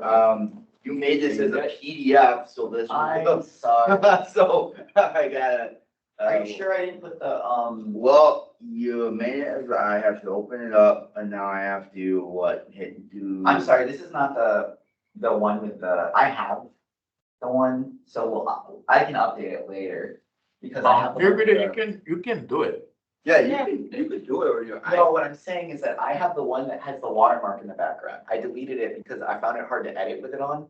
So I deleted it, but it needs to be added on. So if we accept this on the contingency that I will use. Yeah, the that's not watermark saying back that, on. but I have to get down, I have to record something, right? So. Yeah, so it's we can add the all lit, because he has to be signed off on, has to be stamped on, it has to go through the official things. That can be one of the official things, but I have to get some things down on this thing, so let me just open So up. it exists in the Senate committees. So if you Does go, it? yes, Okay. it does. If you go to Senate I committees. gotta figure out, I'll open up So go to all. SharePoint. Um, Okay, SharePoint middle tab. Senate committees, administration, and finance. The finance committee documents. It's in there, yep. all right, cool. Yeah, sorry, I don't know why I gave you PDF. Hey, you were just excited, you know? All right, so let's, I'm gonna open it here like this. And we're gonna do this. Do this down thing. All right, everyone. VP Brito. Aye. X. All right, then VP Juve.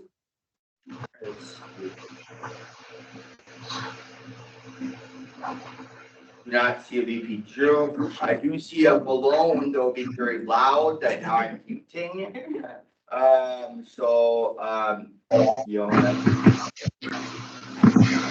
oh, now I'm VP Crowder. Just smiling it. VP Crowder.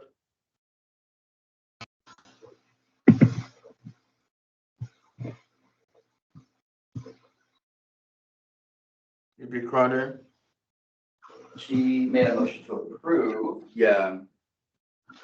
I'm gonna go past VP Crowder for a moment, because I know VP Crowder was dealing with technical difficulties.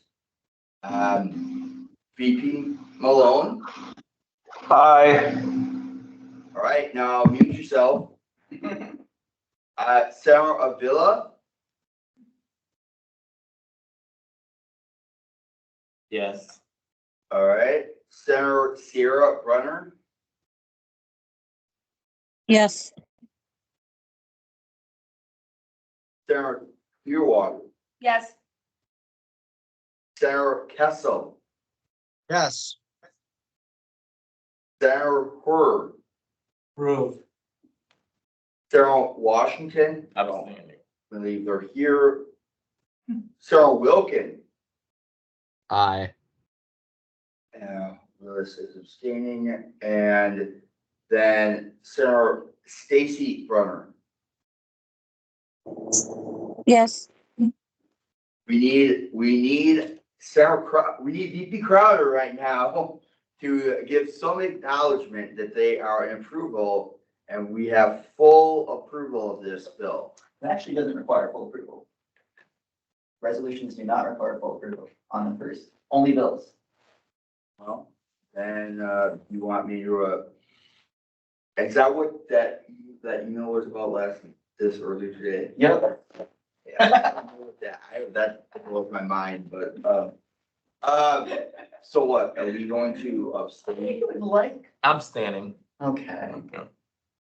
Okay, motion passed, the resolution We 005 is passed now. It's gonna be presented to SAB tomorrow. It would nine. Okay. Very good, actually. Good job, guys. Next one. Resolution 006, World Liquid Program Affordability I might as well just open Solutions, that. Vivi Brito. And that just, yeah. Oh, did she approve? Yeah, she said yes. Well, unfortunately, we've already covered that. So, Okay. I'm sorry. We can't, Aaron. We can, you know. Yeah, it's already All passed. right, so I'm gonna go back to GA. The World Language Program Affordability Solution, Vivi Brito. Yep, he's opened it up. Wow, you know, I had a conversation with VP Crowder about who talks more, me or her. I think I just won. Today only? Today only? That's fine. This is generally it. So we had a conversation with Professor Felipe Moraga and Mary Heights or Hayes. How do you say her last name? Heights. I think it's Heights. Because I remember it the other way. But basically, it's just saying that we recognize efforts to make textbooks within the Spanish language, Spanish and French, or world languages really more affordable. The only thing is that something that we didn't talk about is that both Chinese and Arabic don't use those access codes currently. So because their programs are not on there, then that's why they weren't included in the conversation, because they don't use that. They only have textbooks, and those are already counting towards the textbook affordability committee. But this is the formal motion. I just tried to, highlight Senate stuff. In accordance with textbook affordability efforts of the 57th Senate and former President Tina Marshallek, Student Senate supports efforts to explore additional affordability measures for students in the world language programs, which can include, but is not limited to, community assignments to the textbook affordability committee. And obviously we need to do more work about what the specifics are. We're going to exhaust those efforts by looking at OER and seeing if we can fund Mary Heights' work. for, adding these language curriculums for French, and maybe, they will do that as well once he gets more situated, within Madison as well as on this campus, because he's fairly new, he's not even a full year working here, he's already getting involved, and imagine what more he can do when he gets more involved here. But really all it's saying is like, this is in line with past stuff that we've done. We held a referendum to approve that, and we continually support it through the Technical Affordability Committee. And now that we're just saying that we support the continued work of adding world languages to it, we don't know what the specific solution is, but we'll figure it out next year. And that's all this is really saying, that we commit to making this a major point of conversation. And given that we just passed resolution 4, then that also kind of falls in line with it. So I didn't originally think this would go up to vote, but I think that we all had a very good conversation. We all kind of believe it. So let's try a vote today and scroll down to additional information. If you don't mind, please. Right, so 11.8%, sorry, just a little bit up. 11.8% of people, which is the highest voter turnout in Madison College student Senate history, had 1,600 students. Only less than 200 people voted in the student Senate elections. That's 8 times the amount of people that voted for this resolution, or sorry, referendum. We've saved approximately $1.4 million overall since 2019, which this was voted in 2018. It was implemented in fall of 2019, and this is how much you've saved for 5 years now. 1.4 million over 5 years. That's more than $200,000 per year. That's like $250,000 per year, even a little bit more than that. That's how many dollars you're saving per year on this. And it's also only $7 per credit if the program students opt in. So it's fairly cheap. If everyone pays $7, we can get things to be a little bit cheaper for everyone. And I think that's a really good collective use of our, student body that's trying to get through Madison College. Because when we do it as a team, we can lift each other up, all of us. Even if you don't specifically use it, because again, our student activity fee pays for childcare. But I don't have a child, but I just totally support the idea of childcare. That's like a quarter of my funds going to childcare every single credit. So I take 12 credits, that's like $6, right? Something like that. I'm not a math guy. I should Only got Okay. so. Right, I should be. So what, that's like 12, 25 cents. That's $3 actually. So I miscalculated, but we're only paying $3 just to pay for childcare. If every student does that, then it's like, this is what it could accomplish. So that's what really this says. Nothing specific, just saying we make a commitment to this. So that's all I have. Are there any questions? So are you thinking about having writing a referendum for increasing student fees in order to have this enacted so that people don't have to pay out of pocket for their book fees? That's one idea. And if it did happen, it might be a spring referendum question. We'll have to talk to the budget office and see exactly how much it would raise the cost by. We did some preliminary talks and it seemed like it was It was high, it wasn't. It seemed like it would go from $7 to $24, which it's up to us whether that's enough to make it, because it, 7 is kind of easy pill to swallow, but 24 is a little bit more expensive. So I don't know where that would go, but we need to see what it would cost. On Senator Willis's recommendation, I went and sent an email to the individual to look to see about more funding.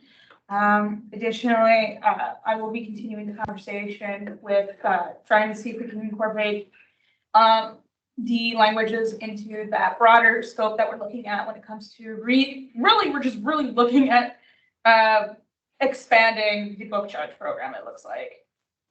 Yeah. And then Senator Oh, sorry, is there someone online? No, there's nobody online. So there's two things. It seems like on one hand, it's focusing on the world language aspects, and on another hand, are you thinking about a broader referendum that for all books instead of just the world languages, or are you specifically focused on the world language aspects?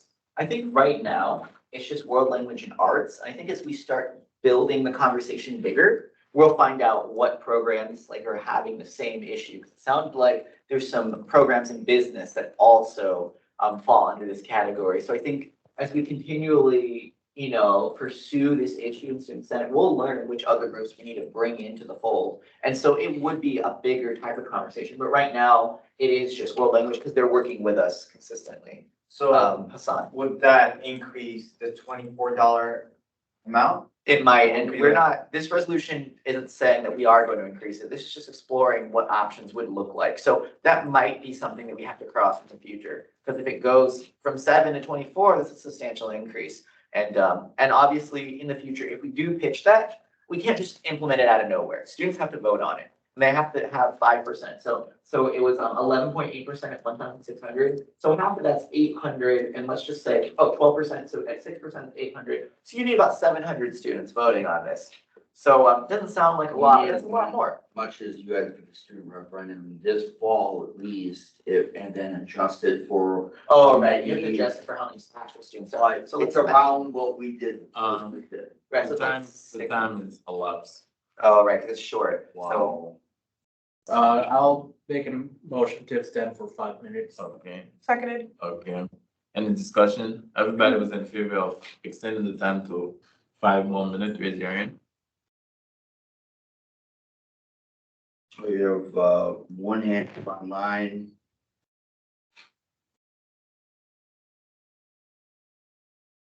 I only see one hand up online. I'm a little shocked right now. 1, 2, 3, 4, 4 hands. Everybody was in favor of extending the time to 5 minutes, raise your hand. Now we have the runners, so that's, now we have, whoa, everything we're paying attention. Hear me.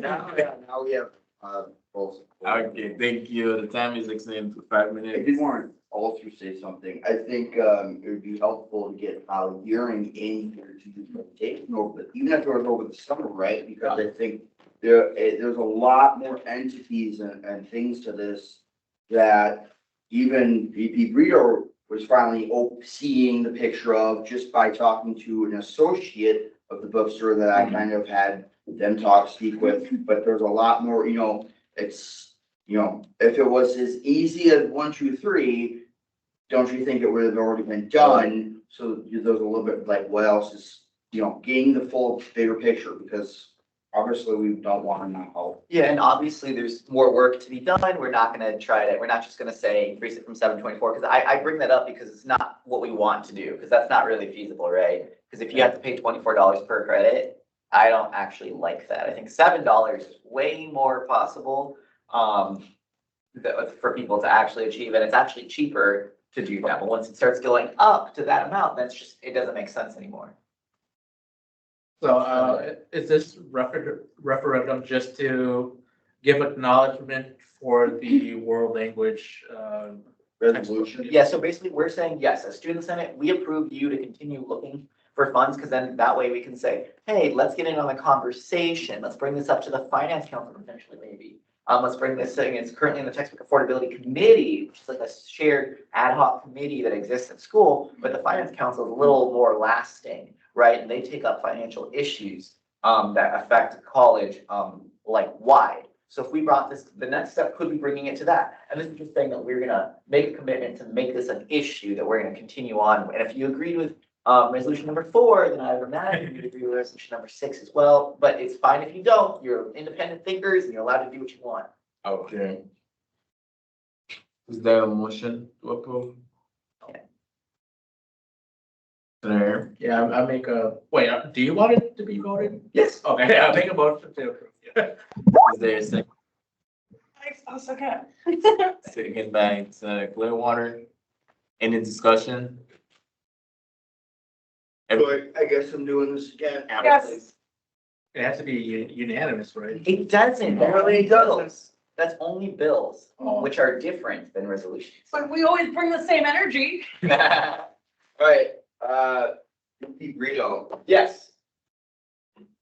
VP Juve, Abstaining because I see a hand up, VP Corner. Say yes. Yes. From Carter. what's Crowder's hand up? Right. It says yes. Okay, Nice. alright, VP Malone. What?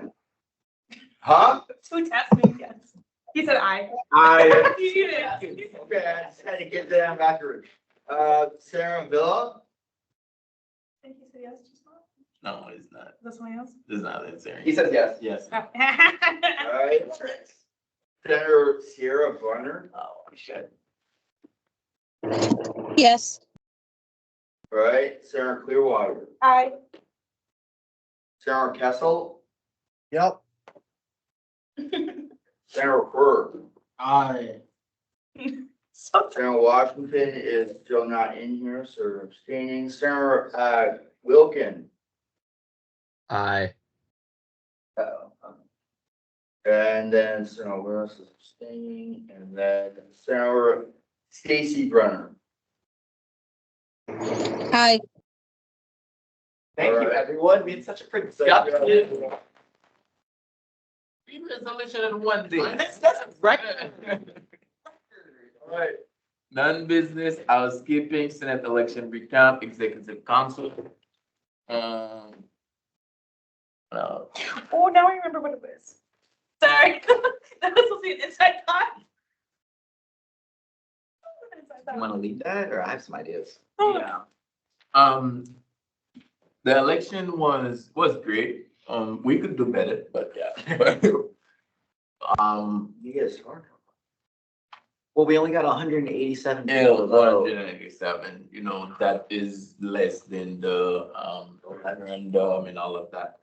But the good thing about it is that we're able to fill most of our position, and the writing candidate was really great because it's like having, even if someone didn't run for a position, didn't submit the application, but having writing in, that was amazing for us to be able to do that. And then the other thing is, I think the Brito is gonna be working on is having like a minimum or maximum of position you can run on. Yeah, so I was looking at some other senates as well, like UW, basically. I only looked at UW, and one of their limits. Some other. Yeah, that's I looked at one other, and they had a limit of 2 per application. I really do think it's a good idea to limit the amount of things that you run for, because when you run for multiple things, I think it kind of influences the decisions of other people's votes. And I really think that when you're splitting that, I think it overall harms democracy, because if we had a ranked choice voting system, I would actually be in favor of not having any terms, because then your vote is okay. Because then you could vote like 1, 2, 3, how you rank that. But we don't currently have that. That's something to explore in the future. But as it stands now, I think we do need to have a limit on the amount of positions you run for, because you can't seriously run for all these multiple things and say you're going to be good at all these stuff, because then you're just not committed to it. And what I want to do is create commitment. I think 2 is the perfect number, because it allows you to run for 1 officer position and 1 general senate position, which is what people typically do.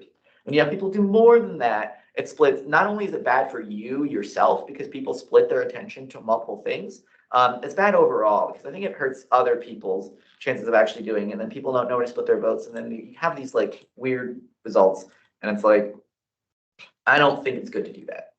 I have a question. Yes. What's the ranked, election? Yeah, so let's imagine, okay, so people, let's say for president, people really like, there's 3 people there. Let's say it were Danny, T, and Blue, red, green. Right, blue, red, green. And people really like red, but they're okay with blue and they just hate green. Okay, that's fine. And then what if people really like people can choose their favorite ones. Like green, they're like, oh, green doesn't have a chance of winning. But so I'm not gonna choose for them, so I'm gonna choose for blue, because I really like blue, so let's not choose green. Well, now people can actually now I have a choice.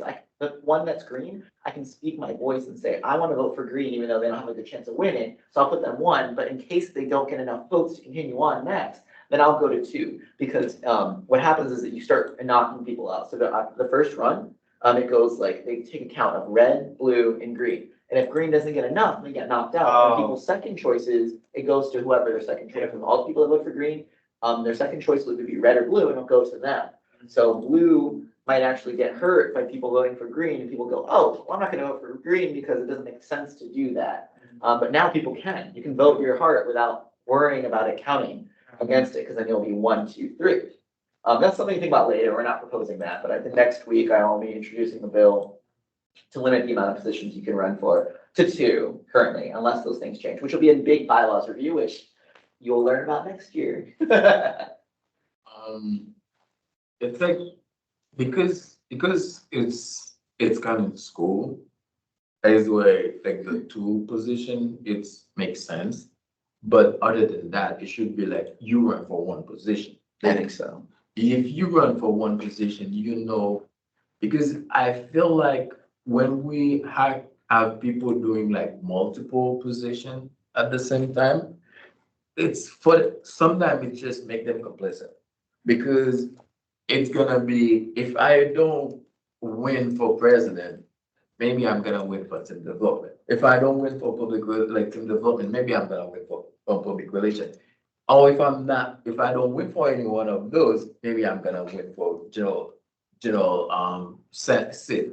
It's like, it's create a mindset of, I don't have to do that much because there's not enough people. And it's the other thing is like with running like as a solo candidate, like this person don't have to worry about, because it's like, I'm the only person. I'm the only person, like I don't have to campaign or anything like that. And the other thing about the recap is so many people feel into the complacent because I'm already there. People know me. I don't have to do it. I don't have to campaign. And that show in this election, there's nothing regularly earned. You have to work for it. Yeah. Any other feedback on the election? I would like to take the chat right now. Villa was talking about VP, shadowing the position, and I was talking with Kai. I was like, actually, yeah, I do think these positions, these higher positions, especially like going from VP to president, is best served by people making that upward motion instead of jumping into your position right away and like a lot of learning curve, right? Versus you've watched it in action and such. I think it's a great way of looking at things. So like incumbents that are looking to scale up, fantastic. I'd rather vote, honestly. Second, VP Crowder was talking about we should make sure that they can also run for regional as well as general, which I do think is good, because if we have multiple people from that region, that's great. Like say if it's Portage or Watertown or Reedsburg, if we have 2 senators from there, that's great, especially because they've been historically underserved. So that's what I wanted to amplify with those 2. Wait, I'm sorry,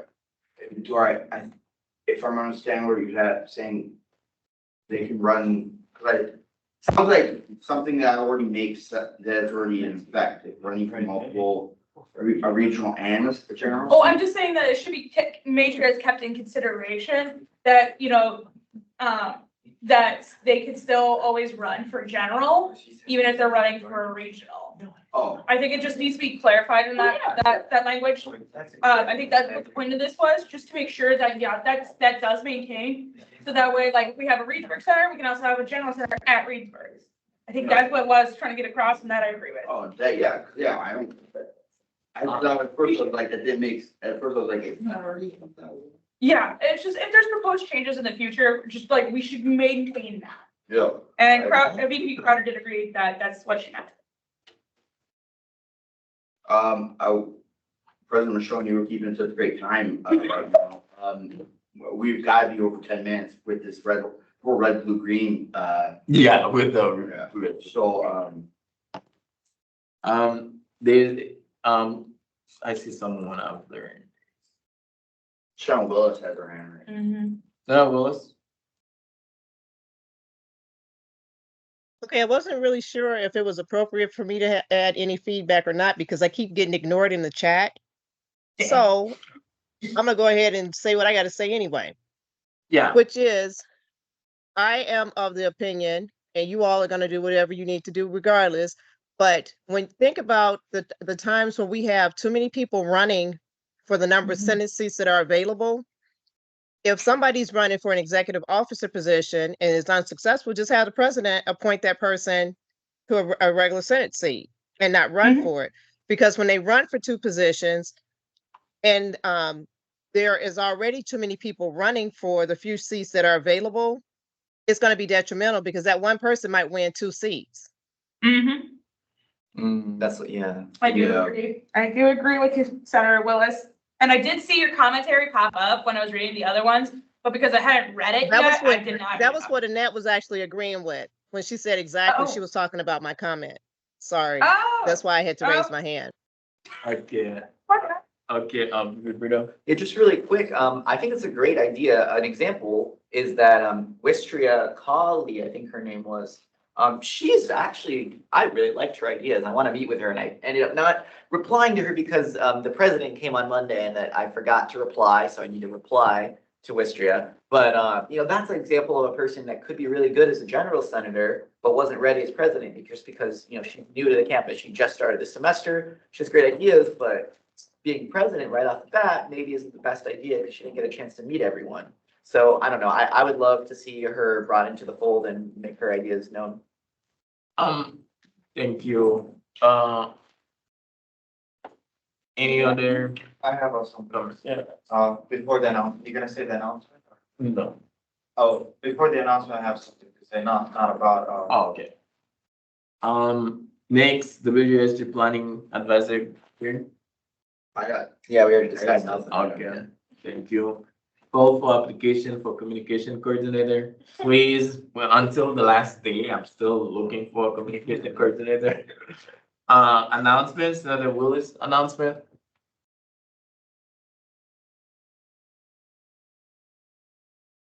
Oh yeah, ready for me? I'm ready. Yeah. Yes. Thank you so much. Just one quick second. Okay. And I'm glad that you all didn't set a time limit because this is not going to be short. Yeah. So the purpose of my announcement is I wanted to announce my resignation from the Madison Area Technical College Student Senate. Oh. So, yes. So dear Advisor Green, President Michaud, VPAF Brito, VPALA Jupe, VPTD Crowder, VPPR Malone, Senator Avila, Senator Sierra Brunner, Senator Stacy Brunner, Senator Clearwater, Senator Hurd, Senator Kessel, Senator Washington, and Senator Wilkin.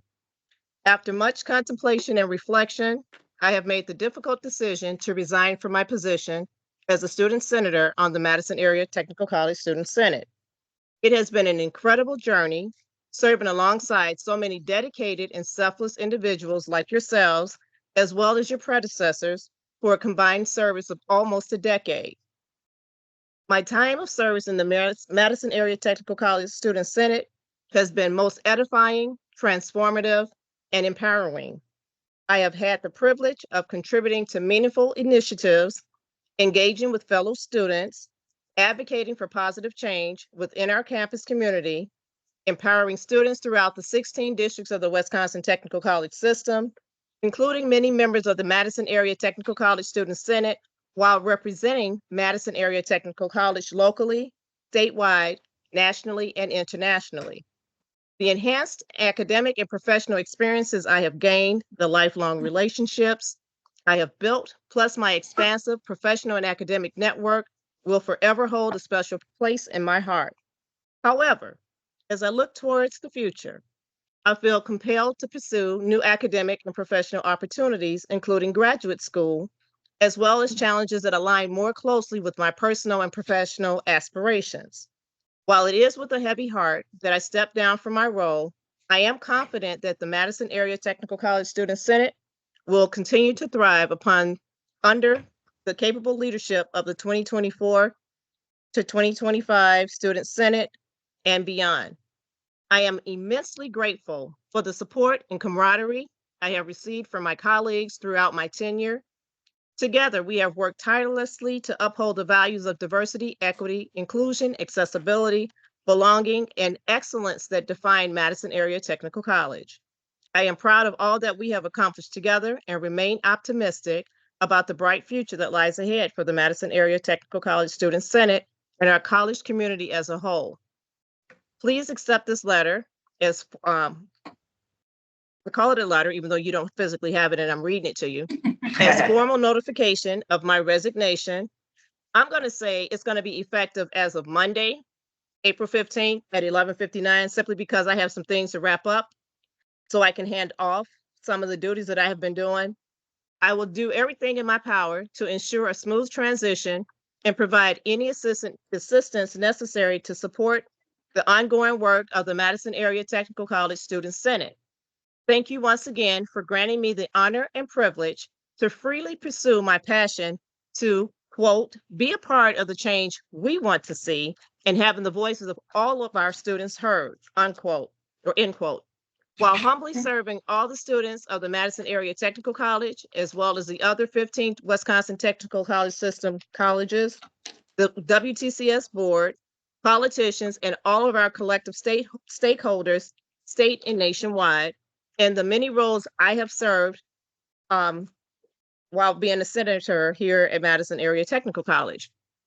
And the two that I hold most near and dear to my heart, and probably three, would be serving as the most elected student senator, president of Wisconsin Student Government for 2 terms, and then being an active participant in shared governance on both councils and off councils. I am grateful for the memories, lessons, friendships, alliances that I will carry with me for years to come. I look forward to continuing to be a resource, ally, champion, and collaborator for the LGBTQIA+ community, students of all abilities, and members of every affinity group. So in essence, all people. Thank you so much. Respectfully, Katrina V. Willis.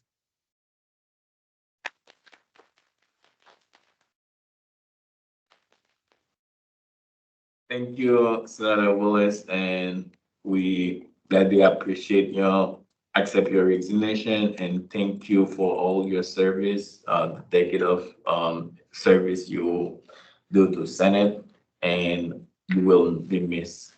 The next announcement. I have something to say about the Monday that President Biden came on that day and was very short notice to everyone in the college.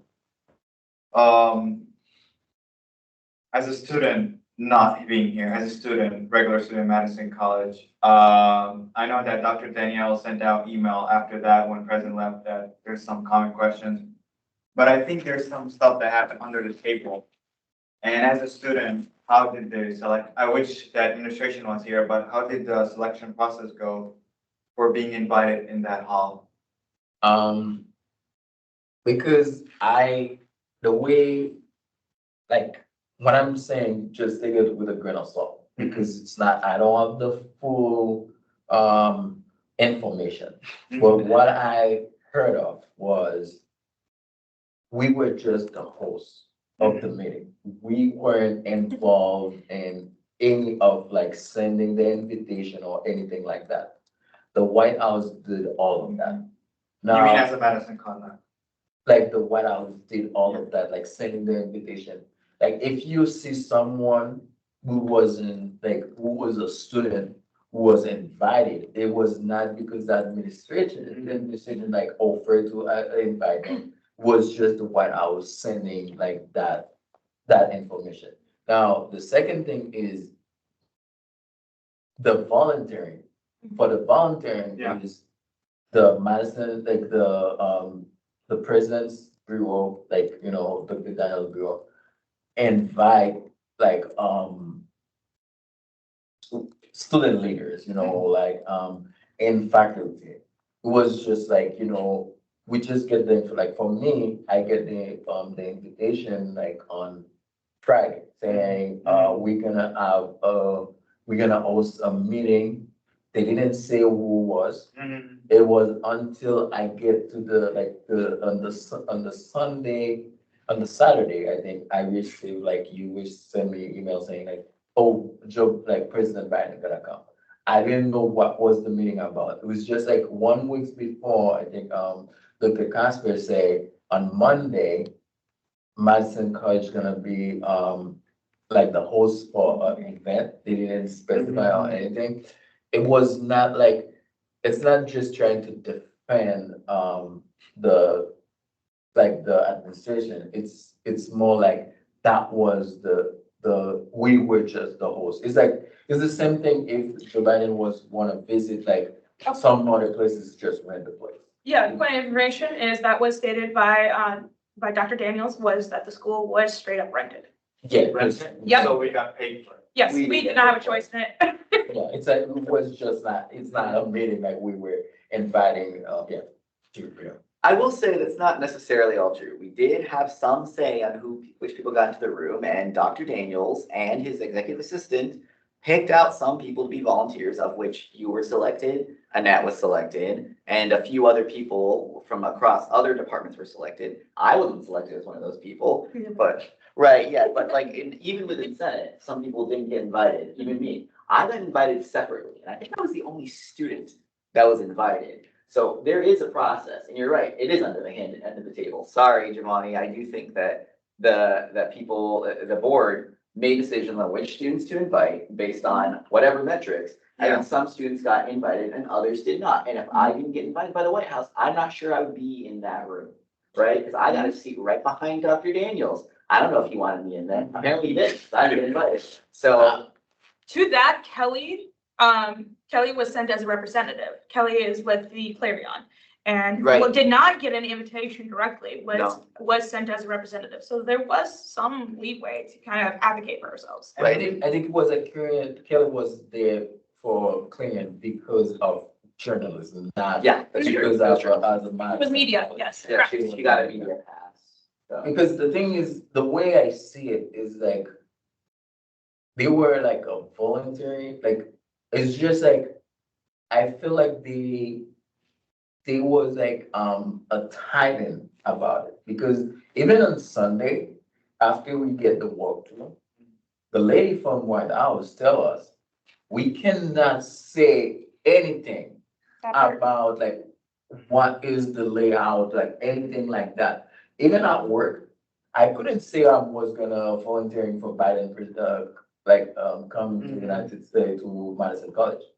I couldn't say it, I just said, I was invited to an event, like I'm gonna volunteering at the event. Because, and even like they were telling us, like, they have things we cannot say to the press and all of that. For the volunteering, I feel like they send it out to like a group. Because it's like the way I see it is like they have like student employee and all of that, they send it to a group. And it's not everybody who was like there on Sunday. You know? Yeah, exactly. Yeah, but it's like on Saturday, on Monday, we didn't know we were gonna be in the meeting. We have to ask, you know, like I was like, I wanna, like, if I'm going there, I wanna go in there. And that's when, the lady hit her just say, okay, what I'm gonna do is, after we just get, everybody was invited in the room, we're just gonna get you in the room. That's how. Exactly. Yeah. Advisor Gray? I don't know, I would just say, it's very convenient to say that it was the White House that did all of these sightings, right? I mean, that's the big thing here, like, look at the pictures of all the volunteers were all staff. I think if the students had been given opportunities to even participate, even if they didn't get in that room, but participate in all of the different things that, I don't know, because they just spoke for Madison about all the behind the scenes that were done and all the different ways volunteers help participate, which included guiding students around the event. It included checking guests in and correcting guests. It had a lot of different roles other than just being in that room. But if student senators had gotten the opportunity to do any one of those things, even if it didn't mean in that room, I think that would have been valuable. It would have been valuable on so many different levels for somebody who is doing something on student government aspect, right? And I think that if you look at the pictures of everybody who went to that event, a lot of staff members from a lot of different departments. Yeah. And there doesn't seem to be a connection as to, obviously, there was deciding going on and there was shutting down of student, because I did request people students to go. Which included and that included, the fact- I requested people, right? You know, so it wasn't exactly equitable and fair. I think I think that it's very easy for the college to say, well, we didn't have any control over it. It's fair, that's very convenient. Exactly. Right? No, it's like, the way it's said is like, I'm talking about for the volunteering, it was an NPIC. For the volunteering, it was Yeah. NPIC. And all I'm asking is the volunteering aspect. could Yeah, have the been volunteering was chosen by NP. All more students could have been chosen to volunteer. Exactly. And the other thing about that is, I feel like, because I was there, I feel like it was more like, who do you trust? Yeah, Yeah, 100%. Because one senator come to me and asked to volunteer. I do want to kind of amplify that point because like I approached President Michaud and Senator Kessel very clearly with a silent protest, which you're the only one who recognized it as such. And I was just like, looking at me, if you knew anything about me prior to that, you would have already suspected I would pull something like that. So no, I would not have been asked to become part of the volunteer team. However, I do think that it should have been made aware that there's going to be people like asked from the groups. Like that simple as that. Hey, look, this is happening. We're going to start a selection process. It would have been nice to know. Yeah, also, I just want to say, there were other students, I'm not going to name names, that were actually allowed into the room that weren't part of the volunteer group that was selected. So I'm not gonna say who it was, because I actually think it's a good idea to get more students in, because that's exactly the kind of thing I'd pull. If I were not invited, I would have done the same thing. So I'm not gonna blame this student. But So, no, they got in. Yeah, to and- give you a direct, response. What happened was, they have like a list of people they invite, and some of them didn't show up. Yeah, that's Like, true. and because they were short-handed, and the student was with me, and I was like, I don't make the decision about the volunteering, but if you ask, Kristen, and Kristen have a list, and they didn't, like, they have people who didn't show up. They have, what they didn't send it to, okay, now the thing is, that they were more focused on staff. There were a lot of staff invited to be volunteering. Because the thing, look at it that way, it's volunteering, you're not paying, you're not getting paid for it. But the payment is the prestige and the proximity to power. That too. So, I only heard part of this because it was going in and out. D1 6:30, whatever it's called, sucks when you're in that room. Yeah. But the one thing that really bothered me is I did receive a volunteer email, as I've already indicated to some people.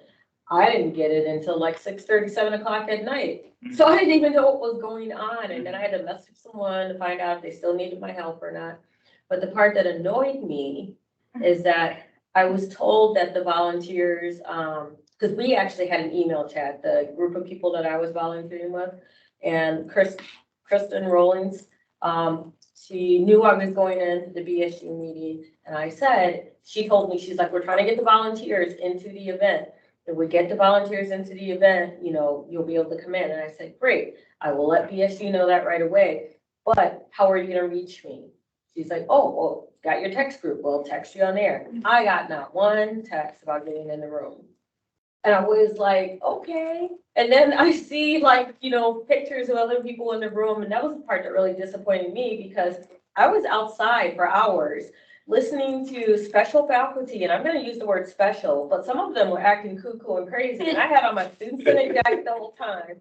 Yeah, I'm thank you for serious. that. Thank you. I saw you actually outside. Yeah. Thank you. And they were like freaking out because there was a barrier up and they couldn't go into park in the health area. Oh, yeah. And I'm like, I have Yeah. control over that. Yeah, there's Right. students that came up to me about that later on. They But were it was not like happy. the faculty though. I can understand the students. No, the students were upset about it. There were students that approached me as I was going around. I was going all over the place. Okay, got it. But to have, you know, teachers. you No, know, they were upset about the professors. behavior of the faculty. Oh, okay, yes, because they were acting crazy. I was Wait, like, who was acting crazy? some of the faculty for the health building, they're like, remove that barrier now. There was a lady who came up to me like 3 or 4 times and was yelling at me. And I had to downgrade my Black woman because the angry one was coming out. was spilling the tea. I And so love I this part. took 2 or 3 positions because I was like, oh, this lady is gonna get a word or 2 from me. Not person, but just some stern words. Tell me that. She ended up right by me when I switched to start directing people to make sure that they had their credentials. And she looked at me and I looked at her and I'm like, you Go, turn around, just go. I'm probably older than you. This But- sounds like a tea session for later. Thank you. That was annoying. I know, I Grown understand, ups. and I'm sorry, No, but. I don't blame that on you But the guys. thing is, Time. let me tell you something about this. Even Heather, when she was going with us, the Secret Service was like, we're gonna have to check you. And she was like, I work for the White House. She was like, no, I don't care. We're gonna have to check you.